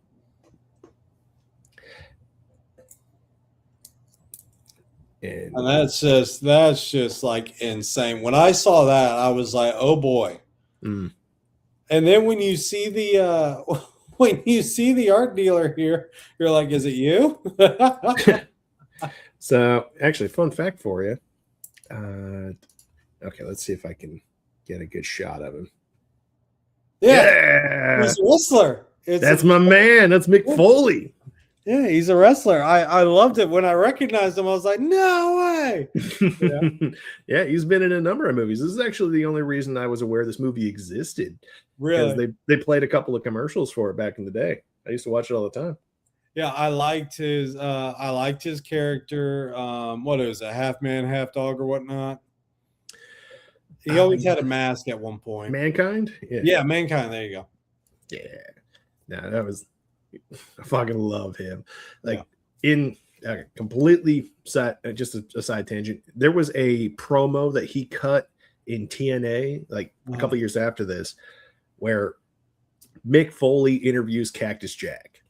Yeah, and it's just him sitting in the middle of a ring, and him going back and forth with himself. So fucking good. Yeah, I really I recognized him. I was like, hey, look who it is. Yeah. And, he shows up every now and then. Yeah. But I was like, is it you? You are famous enough. Yeah. Is Mick Foley going to get you with the mandible claw? But yeah, when he said, I think he had said he had found it out on the doorstep or, at some. Yeah, it was literally right out front. Yeah. So I can't find a good shot of it right now. But it's basically a supported needed item for his research. Yeah. So yeah, there it is. So they actually X-ray and examine the photo that he found, or the painting that he found, and they find another image underneath it. Mm-hmm. They'll give you further clues. Very cool stuff.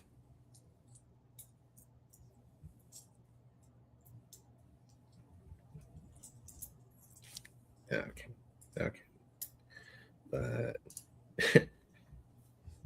this fucking guy. Yeah. He wasn't left on the rock up in Armageddon, was he? Nah, he got back just safe and sound. Like this I've always liked him. Sorry, Stan, but this is junk. Yeah. He honestly, let's be sincere, he came through to help him out a lot. Yeah, he's a very interesting character, a bit too overly educated, I feel. Yeah. He knows a lot of stuff about a lot of stuff, and he really ties together pretty much everything in the plot a little too well. I feel it's a little too convenient, but no, he's not too terrible though. But yeah, he's also Willem Dafoe's chair dealer. Yeah, I know. But now they feel like this might be like a copycat killer for Uncle Eddie. And now he's taking the time to basically overlay the projection with the painting to see if maybe there's an extra clue we can get. Yeah, and that in and of itself, I was noticing, it's like, dude, yeah, this thing holds a lot of stuff. And of course, here we go. Mm. Yeah, it's cool stuff. Now, interesting enough, once we get to the scene, I actually had a friend that was able to do a couple of the things that we're going to see with these clues. Yeah. Yep. They're very talented. He's playing around with his new chair. Or now he's getting out old news cutouts from Uncle Eddie. Just kind of laying it out for himself. And here's the victim. Miss Crystal. Yeah. He always talks about her in the present tense as well. Mm. Yeah, some stuff just doesn't leave you. Yeah. Look at that one cop. I was honestly thinking it was that one cop at one point, because it was just like, you seem just a little bit too offended about things. Mm. Like there's something that's poking at you that you're not enjoying. And so, yeah. And then you got to remember that, that subordinate anger usually comes from a place of wrongly being done. And so if you're acting out right now, you're most likely not the person. Yeah. There's a lot of people, or a lot of writers will have characters like this specifically to make you think that they're the perpetrator. It's just a red herring, which actually we will have a fun reference to later. Yeah. But then we got this absolutely bizarre scene. Yes. This was think of that? Insane. This was insane. And we've seen this done a lot more in modern day art, where people will do this. And you have, from one view, you can actually see a thing, and then you have to go to another location and you can see an entirely different picture, thus Anamorph, Well, yeah, the title is a reference to the term anamorphosis, which again gets explored a lot later. It's basically the setup to a thing. If you approach it in the typical manner, won't reveal basically like the true meaning of a thing, But if you adjust your angle to the intended one, then you'll see it for what it is. And yeah, in this case, if you look at this particular setup from a very specific angle, the poor victim has been absolutely eviscerated and turned into the form of a bird. Yeah. And the way in which he does it is just insane. Yeah. That his one buddy brightening and shining those lights straight in his face was annoying. I was like, what a jerk. Right? And the killer actually took the time to set it all up for him.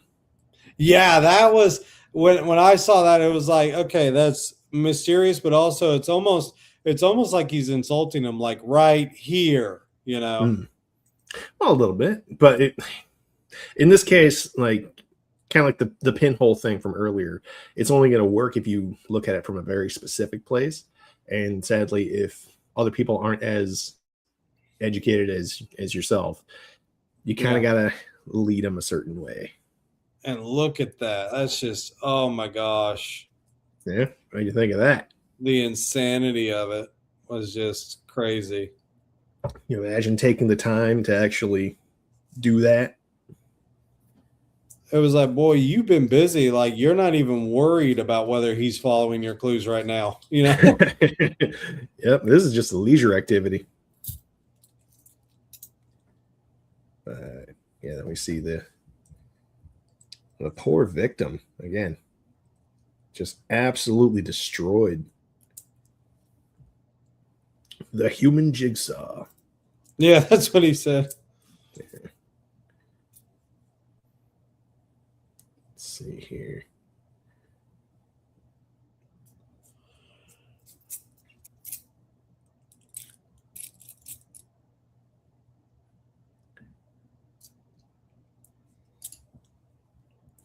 Back to his dealer. Yeah. He just abandoned. I just want another chair, man. He's like, why are you wanting the? Because I have one chair, maybe I want two, or something like that. Yeah, but he wants them to match. He wants everything to be like aesthetically pleasing, and you know he has a very specific OCD feng shui that he's trying to nail. Well, I'll be honest though. I mean, I got these two leather chairs in my house, and they cost $100 a piece. But these things have one circular bottom to them, right? You can pull up to where you can recline, but also when you pull the lever up to recline, you can also still do an entire circle, and it sways back and forth like a normal. I was like, dude, it does all. I was like, I need all of it. I was like, I'll take them. So cozy.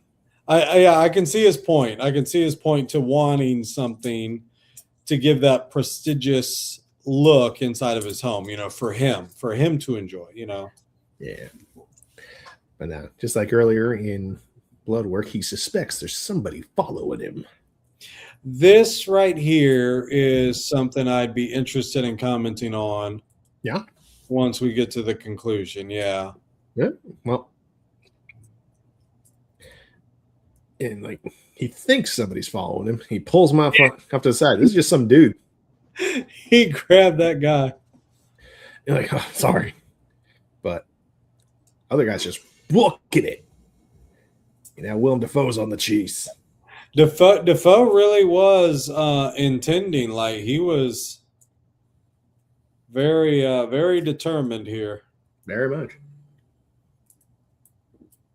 But after jumping off the trailer top, kind of gets away. It's just in a dark area. He didn't know. Busted the rib. Yeah, well, yeah, he's feeling a little sensitive. He took a rough tumble. Now, here's the thing. Here's something that they were highlighting when he goes to this diner. The one guy that he's having to work with or support with did not know the locations that he was going to. And in my head, I was saying, you know, he's a cop, he's a detective, he's these things. It's like, it should not be this difficult for you guys to tail each other, finding out where preferred places are, you know? I got you. Let's see here. But then again, people work, so. Yeah. Well, people aren't quite as mysterious or whatever as we'd like to think. But and we kind of move on to the next big crime scene. Yeah. And boy, is this one funky.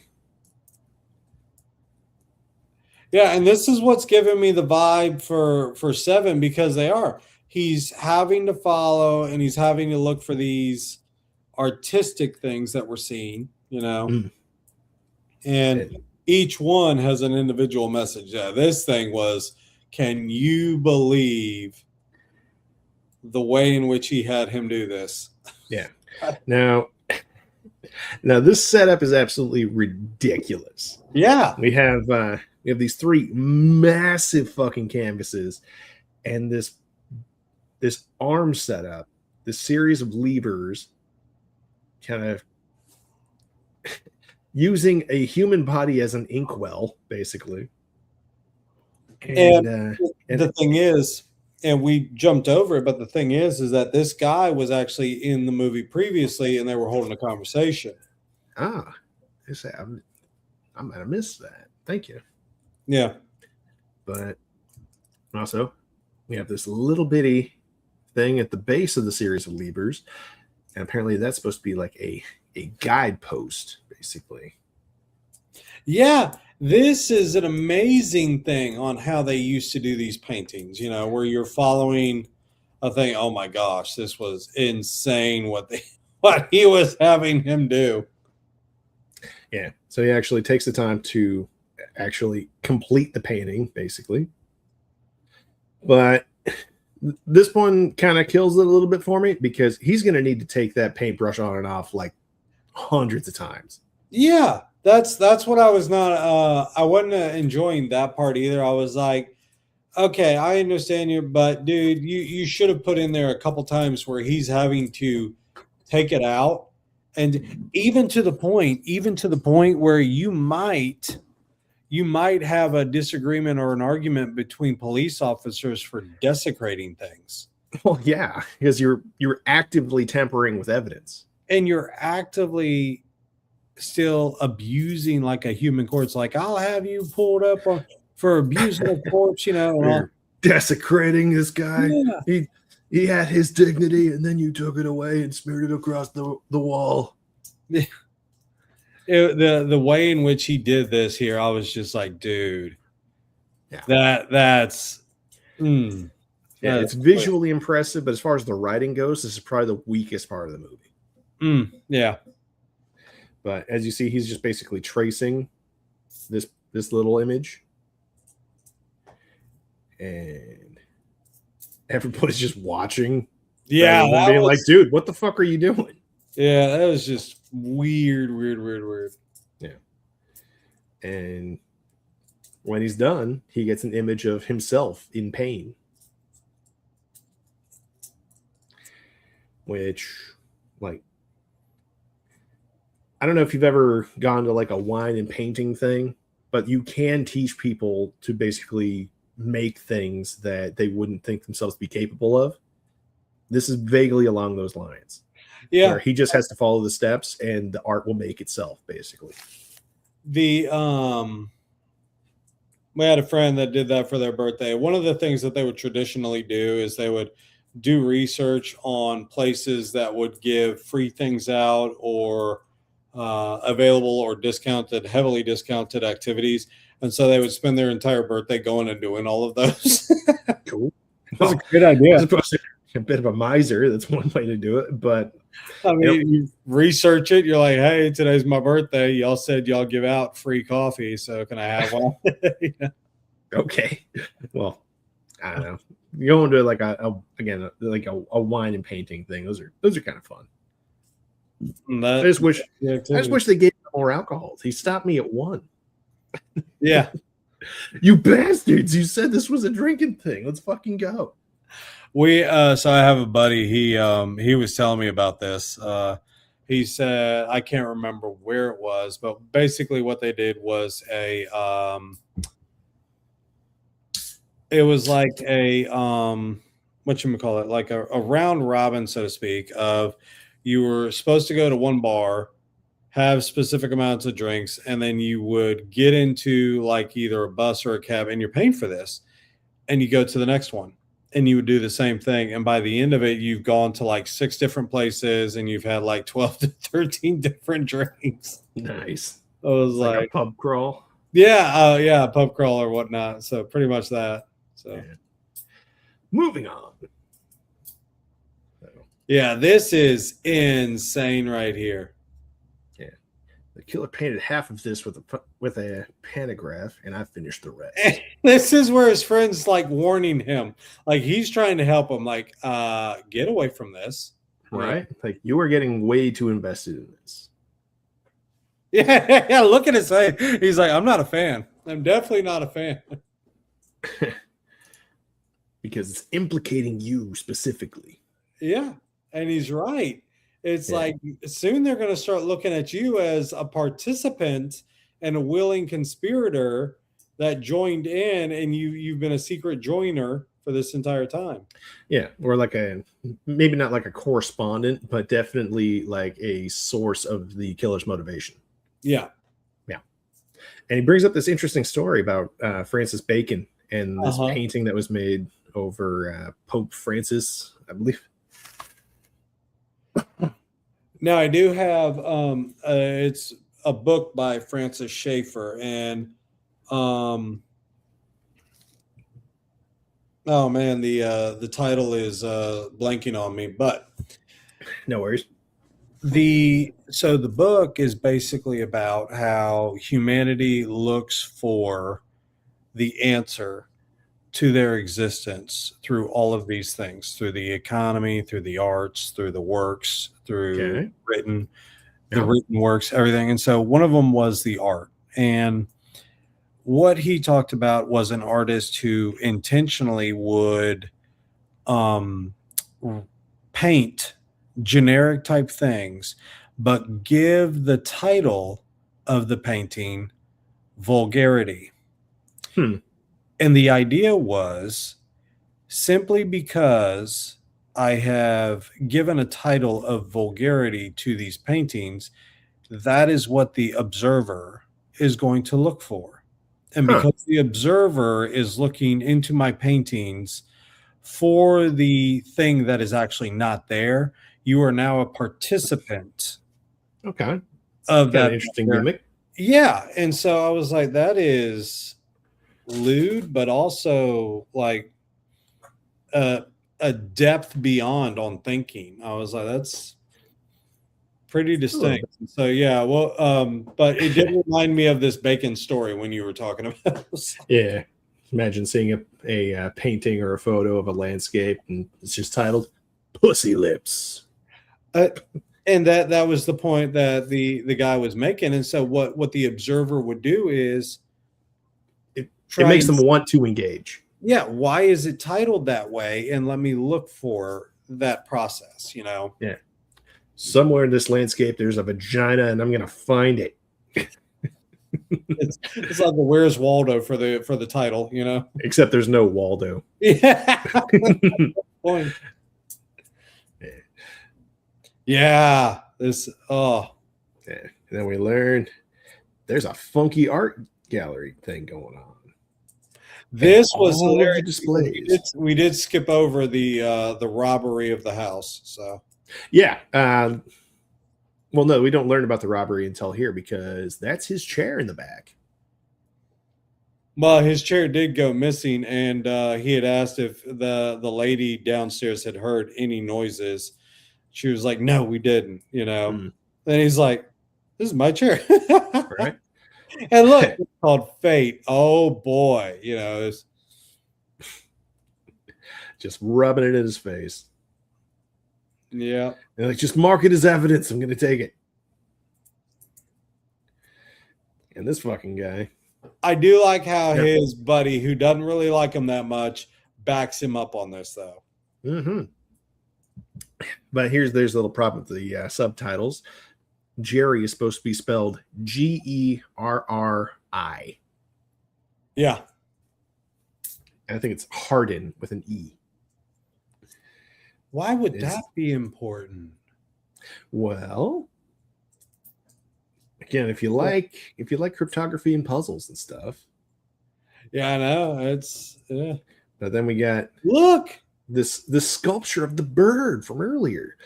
And what's kind of crazy is it's absolutely covered in fingerprints. Kind of sloppy move is that?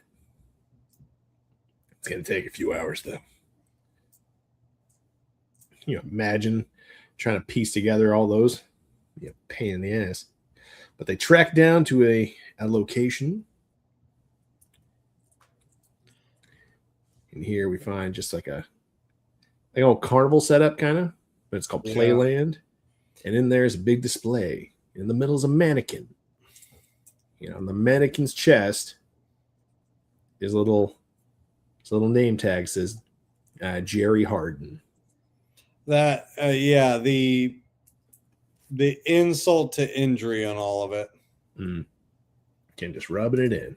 Yeah. He's putting in all this work just to do this to him. Yeah, I know. He was thinking of everything. I mean, I'm telling you, it's much better than blood work on the idea. Yeah. We get another little conversation with Crystal, I believe her name is. Or Sandy? I forget. Whatever. Sandy. Yeah. And then he gets a call. Yeah, they're starting to push him now. All right, dude. You're taking chairs from these art galleries. You're on your wits end. Yeah. But this is the first time, like, he's been chasing this killer for potentially years. This is the first time they've had the opportunity to talk. Yeah.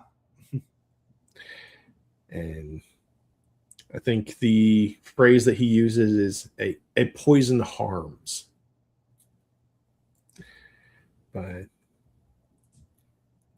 he's really just kind of just going out of his way to rub his particular position in his face. I own you. Yeah. Kind of, yeah.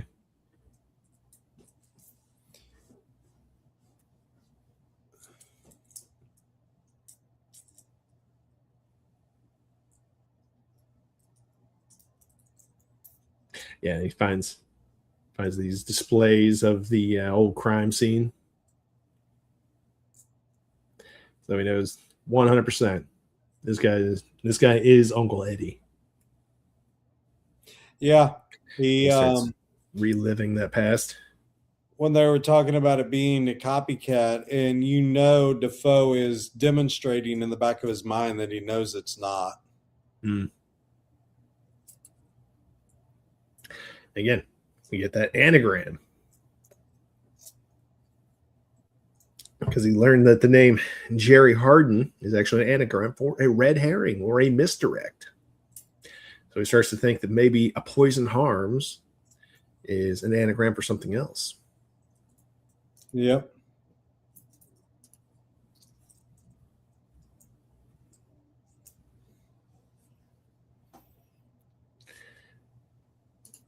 And he finally puts it together because, funky art terms, anamorphosis. It's all about perspective. And then his art buddy and / chair dealer actually takes the time to explain it. Like a really early example, it's like this old it's like a nautical drawing or yeah, but if you look at it from the side,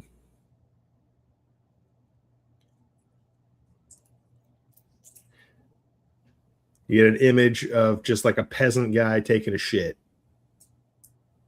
Yeah. Just a little bit of immature humor that binds us all.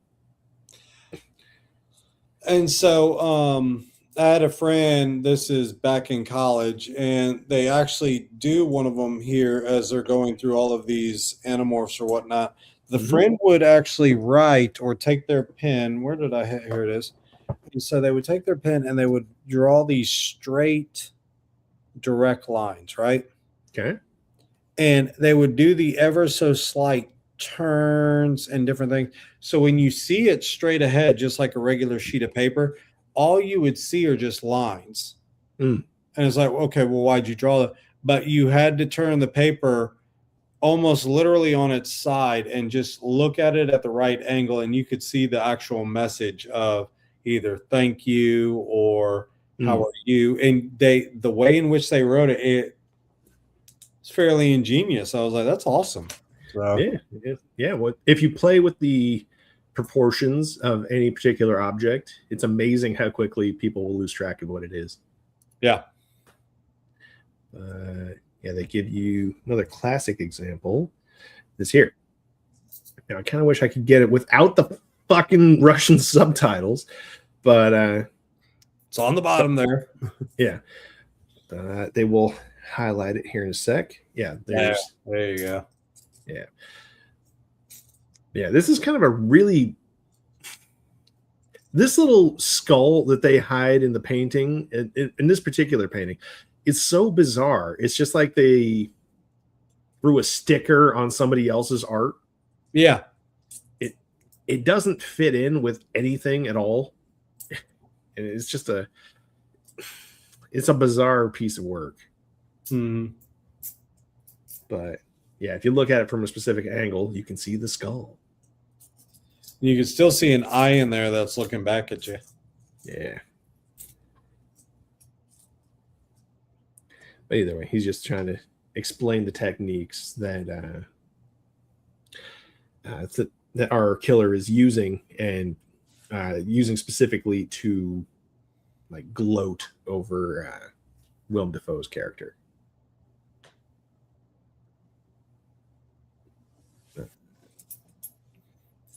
I think we're making great time on all of this. This is great. Yeah. Well, this is one we can kind of speed through pretty quick. I said most of it.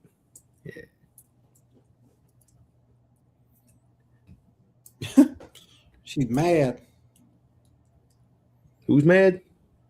That little picture painting that was there. Yeah. And now he's basically just like reliving everything he's been through. And he can't seem to find the position to look at. Basically. But then he looks at the so I kind of I guess skipped over this earlier, but Crystal, yeah. Is it Sandy or Crystal? I keep forgetting her name. Sandy, yeah. Yeah. Okay. Not gonna make any excuses. So Sandy at one point mailed him a photo of a hike that he missed out on. Yeah. And initially he's just like, oh, that's cute. I wish I could have been there. But then he takes a quick closer look and he realizes he was chasing this guy. Mm-hmm.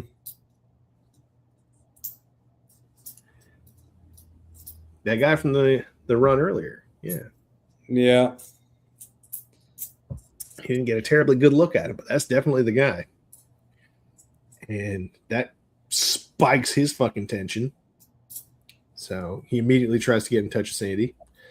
And her phone's going straight to voicemail. So he goes straight to NA. Yeah. And sadly, she's not there. One thing I wasn't a major fan on is that he conveniently discovered that on the same day that she's supposed to be at the meeting, you know? It's kind of I don't think the guy could have planned that well. And no. But you know, I would have been okay with him knowing that she was at some sort of hospital or knowing she was at some sort of location that potentially had security, but as he gets there, he notices that, emergency people are out there. Somebody had been taken, something of that nature, Yeah. But then we learn that not only does this guy know Sandy, he's very intimately aware of her. This is her sponsor at NA. Yeah. People that you realize are hiding in plain sight. Yeah. And we got this guy who was apparently tipped off to expect Willem Dafoe to show up. It's like, yeah, I got some stuff for you, or an envelope for you.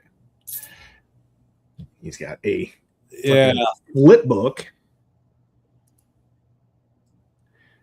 displaying Sandy's potential death. That's just ridiculous. You have any idea how long it would take to draw one of those fucking things? Yeah. You remember Sherlock, A Game of Shadows? Yeah. Where he said, be careful what you fish for. Mm-hmm. I mean, even doing that simplistic of a drawing is mundane and annoying. Yeah, for sure. But this is beyond obsessive. That's pure dedication. And again, artist. So he's built himself a reputation to dedicate to it. Yeah. And he mentions later on that the way artists work just mentally is that they're always looking for something to work on. And this is his, it's not like his magnum opus. It's like his muse to find new ways to get to him specifically. Yeah. The amount of different art techniques that the guy is using throughout all of this is just, again, really well done. Again, if we just go over him, he made the clay sculpture of the bird. He has a distinct understanding of photography, both from its fundamentals and its techniques. The paintings and the way the mechanics of that expanding lever worked. Taking the time to disassemble a human and turn them into something else. The understanding of anamorphosis and different techniques used to display perspective. Yeah. This is a true Renaissance man of the arts. Yeah. And as we see here, he's also a tattoo artist, naturally. Mm-hmm. And just using fucking heroin allowed him to convince her to get this massive back tattoo, which is probably another weak point of the film, because that's going to take hours. Yeah. What I have on my arm here, it's hardly what he's done there. And this one took at least 3 different sessions, and it went from 5 to 11 on each one. Yeah. So I remember a friend of mine, she got her whole arm done, basically. Not quite like a full sleeve, but a bunch of individual bits, and that took them 4 hours. It takes a good bit. And I'm pretty sure they were hoping to make a little bit extra by going a little bit slower, but of course. Yeah, I'm fine with what I got. Yeah, that's fine. And she's like, are you sure you're not too high to be doing this right now? Yeah. Just showing with the headspace she's in. He's like, I'd never actually put any of that shit in me. What the fuck? And this is all being done at the Playland place from earlier. But that's a lot of ink, man. Yeah. Willem Dafoe shows up. He's trying to.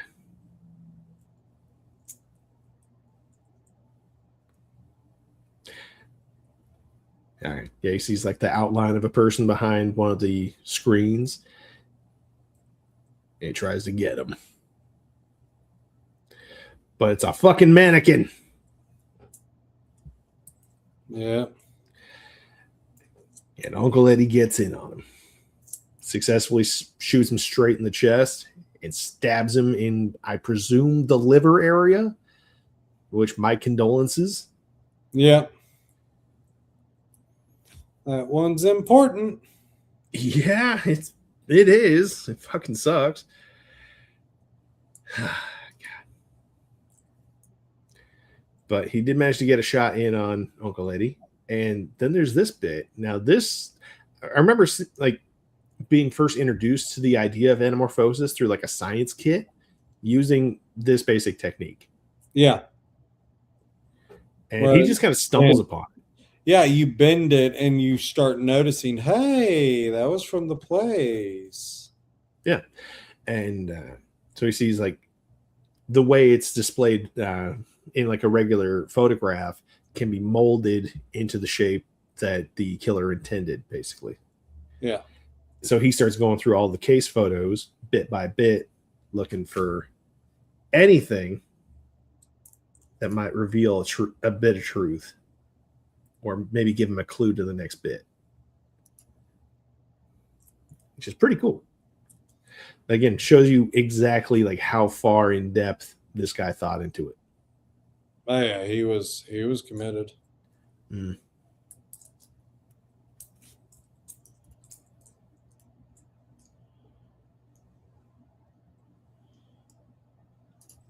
Yeah. Yep. Like already figured out the painting that Willem Dafoe made and hid it in another crime scene.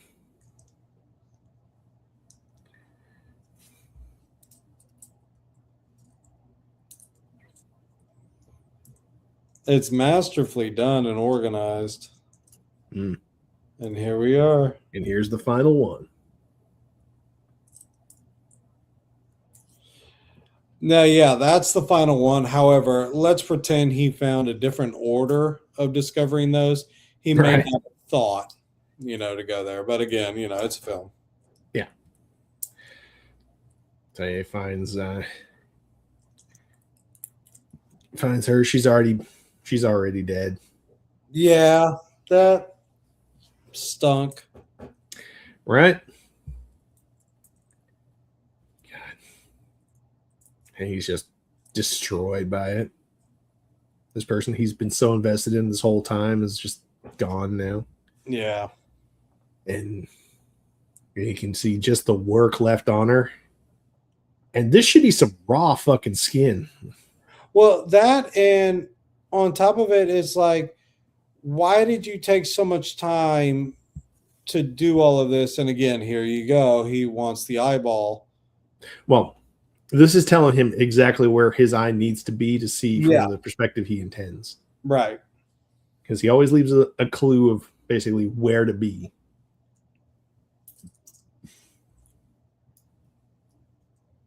Yeah. And that was the reveal.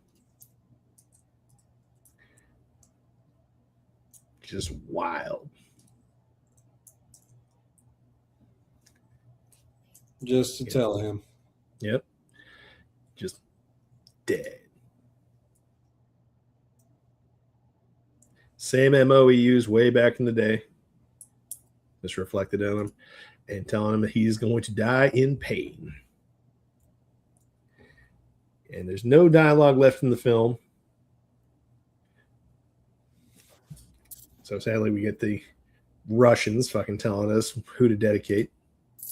But we don't get a happy ending. No. Uncle Eddie just shoots him there in the chair. And Willem Dafoe just dies in pain. Yeah. What do you think of that particular ending? So this is where I believe the score begins telling it, because I don't think a lot of people were happy because they invested so much. I mean, me personally, I'm invested in seeing Dafoe take this person down. And so when you see that he doesn't, and And then are we able to spoil the next part? Well, yeah, I say that it's literally like, yeah, there's like a minute left in the film, so the When you have the partner come in, the other cop shows up, yeah, when you have pops the him from the side, and and make it happen, but William Dafoe is still he's going to basically commit the prophecy and make it complete. I see the fact that they had to go the entire way for it to complete the message that the guy is doing. The other reason I think, like I said, it's a negative ending. I don't think a lot of people were fans of that because you're invested. Yeah. And then the other one was the fact that this guy was not any more than just a complete stranger that we never knew. You I know, suppose. we don't have, this is why I compare it with Seven. We've seen Seven. Yeah. You know, the villain is Kevin Spacey, but again, he's not anything in particular. It's the simple fact that Spacey builds a relationship with Brad Mills, Pitt. with Brad Pitt, in a way, in the limited time that he has on screen. Well, that's the thing. Like his parasocial relationship was built off screen.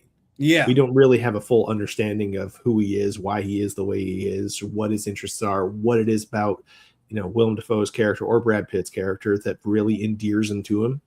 At least not in this one so much.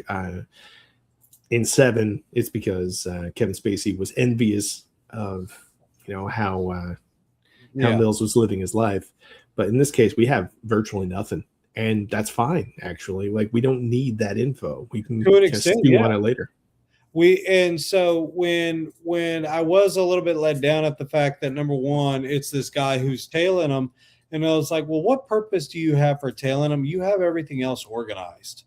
Like, you would have no need to tail him, or you would already be well informed enough. I mean, you were well enough to know where he lived, even though nobody did, to get into his house to steal his chair just to annoy him, All right. And so I was like, oh, he's showboating, is he? I was like, I know where you live, I know, and so it's like and that's why I said I wanted to come back to that tailing scene. It was like, you technically didn't need that, but I get it. We need an interaction in some way for that reveal of the photo.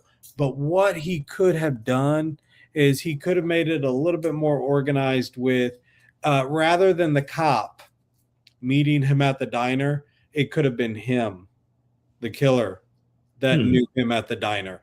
Because the cop meeting him at the diner, he rejects the food. There's no real purpose for the cop being there other than the fact that, oh man, you were a hard man to figure out that this was the place. I can see why you like the place. That was it. You should have made the killer, be there. Maybe. Like there is a way you can kind of pull that off. Like if say in this case, like a waitress comes by, gives him some food or something, and he's like, I didn't order this or pay for this. She's like, yeah, XYZ down at the end of the bar bought it for you, and have like a confrontation scene where it'd be like, yeah, you look a little stressed.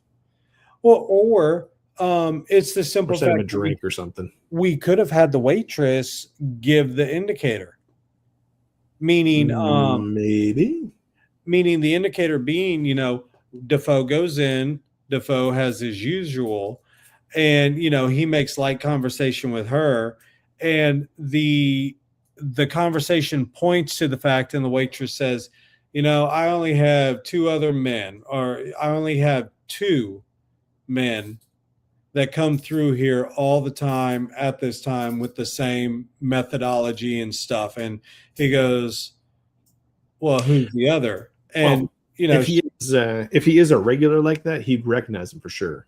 Yeah, and so there's there's a little bit of leeway to that, but yeah, him. I mean, the guy was comfortable enough to make him the sponsor for the girl, but still keep himself hidden at the Heroin Anonymous, you know.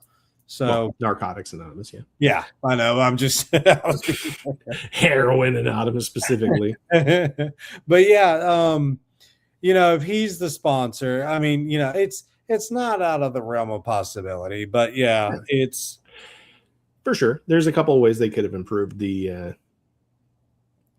film overall, but I think overall, I think it's a phenomenal one. Yeah, I think it's. It definitely doesn't deserve the 5.4 or whatever score that it got on IMDb. I think it's a little better than that. I definitely like a lot of the ideas and how they were pushed forward, but I will admit that there is a lot of contrivance in there. It's not a perfect script by any measure of the imagination, but it is a good time. But and again, like I said, I think the main reason is because evil, rather than the good, succeeds in this one. Indeed. And then again, like I said, I don't think the relationship or the investment in the evil one was as fleshed out as it possibly could have been.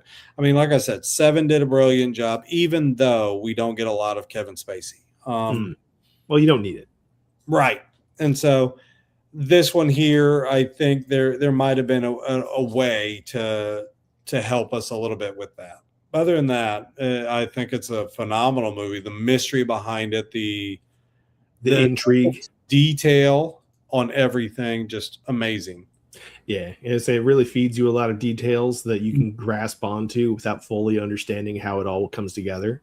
Yeah, like all in all, they did a solid job throughout, and it's a damn shame that most people don't know about it.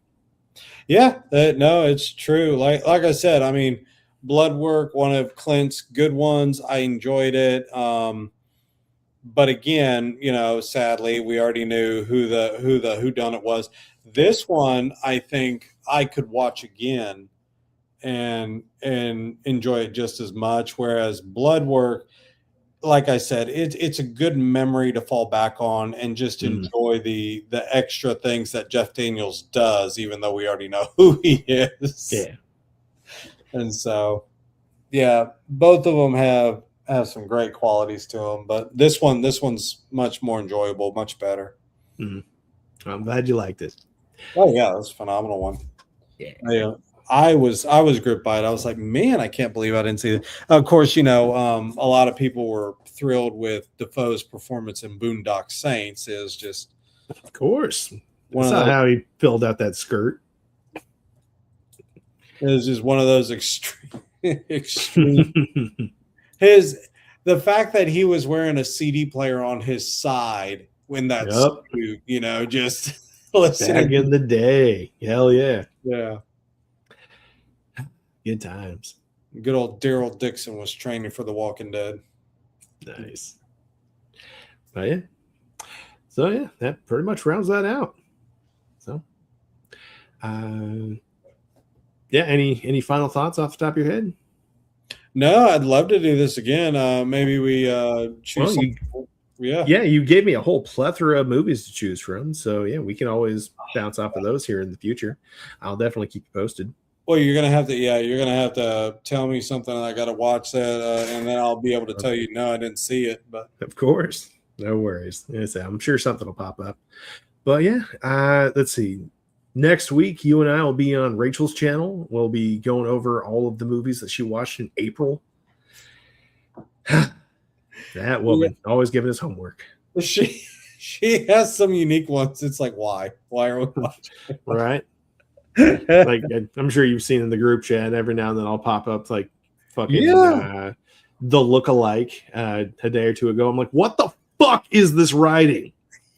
And so one of them said you got Caught in the Fields. I hadn't gotten to yet. I can't remember the title to it. Yeah, that was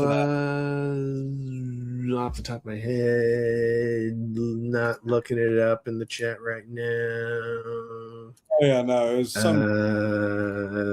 That was as you were talking about that. You Can Count on Me. Yes. Oh, give me one sec. Right here, right here, right here. I have it right here. I'll show you on that book. Hold on. Okay. Yeah.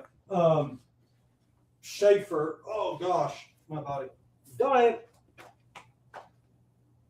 No. It's falling apart. He's falling apart in real time. Yeah, I know. I did running earlier today, so I thought you were going on a walk earlier. yeah, I was walking, then I started running. Yeah, okay. Dang it. No worries. Lost it. Okay. Anyway, Whatever.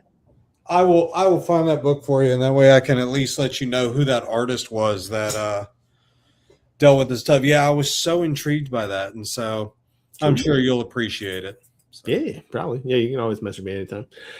But yeah. So outside of that stream we'll be doing next week, what do you got coming up? Sadly, I'm gonna miss Mystery Movie. I'm gonna have to confess that to the guys here in a little bit. I got other obligations, and I am not permitted to miss. Yeah, they're not gonna be like, oh, you want to miss this for maybe we son of a bitch. Maybe we should just move you to different locations. It's like no. So Right.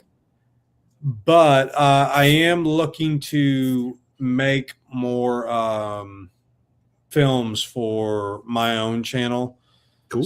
So that has taken a bit of a backseat. There was a few films that I was going to work on. One of them is actually Mr. and Mrs. Smith. Have you heard of that? Of course. With Brad Pitt, Angelina. Yeah. There's a really fun song that I wanted to put that film to. The only problem is the MacBook is rounding third base and about to die. So it's yeah, I may have to upgrade again. So cool. But yeah, well, that's about it. Just the right. Yeah, no worries. Yeah, I've already got your channel linked in the description. So yeah, anybody can check that out if they're interested. As for myself, say next Wednesday is going to be taken up by Rachel's stuff. So on Thursday, I'll be what's up, Scottish? Next week on Thursday, I will be bringing back Ian Morrison he actually had an interesting idea. He wanted to compare the lake house to the animated movie Your Name. Really? Yeah, because they both share a similar gimmick that he was really taken with. Mm-hmm. So yeah, we'll be comparing those two and the writing techniques used in them. Lake House is still a mysterious type one. It's still amazing. It's simplistic to follow, but it's still difficult to encapsulate. I really enjoyed that film. So nice. Well, you're more than welcome to check it out when it occurs. Oh yeah. Yeah. But till then, I suppose that'll be it for tonight.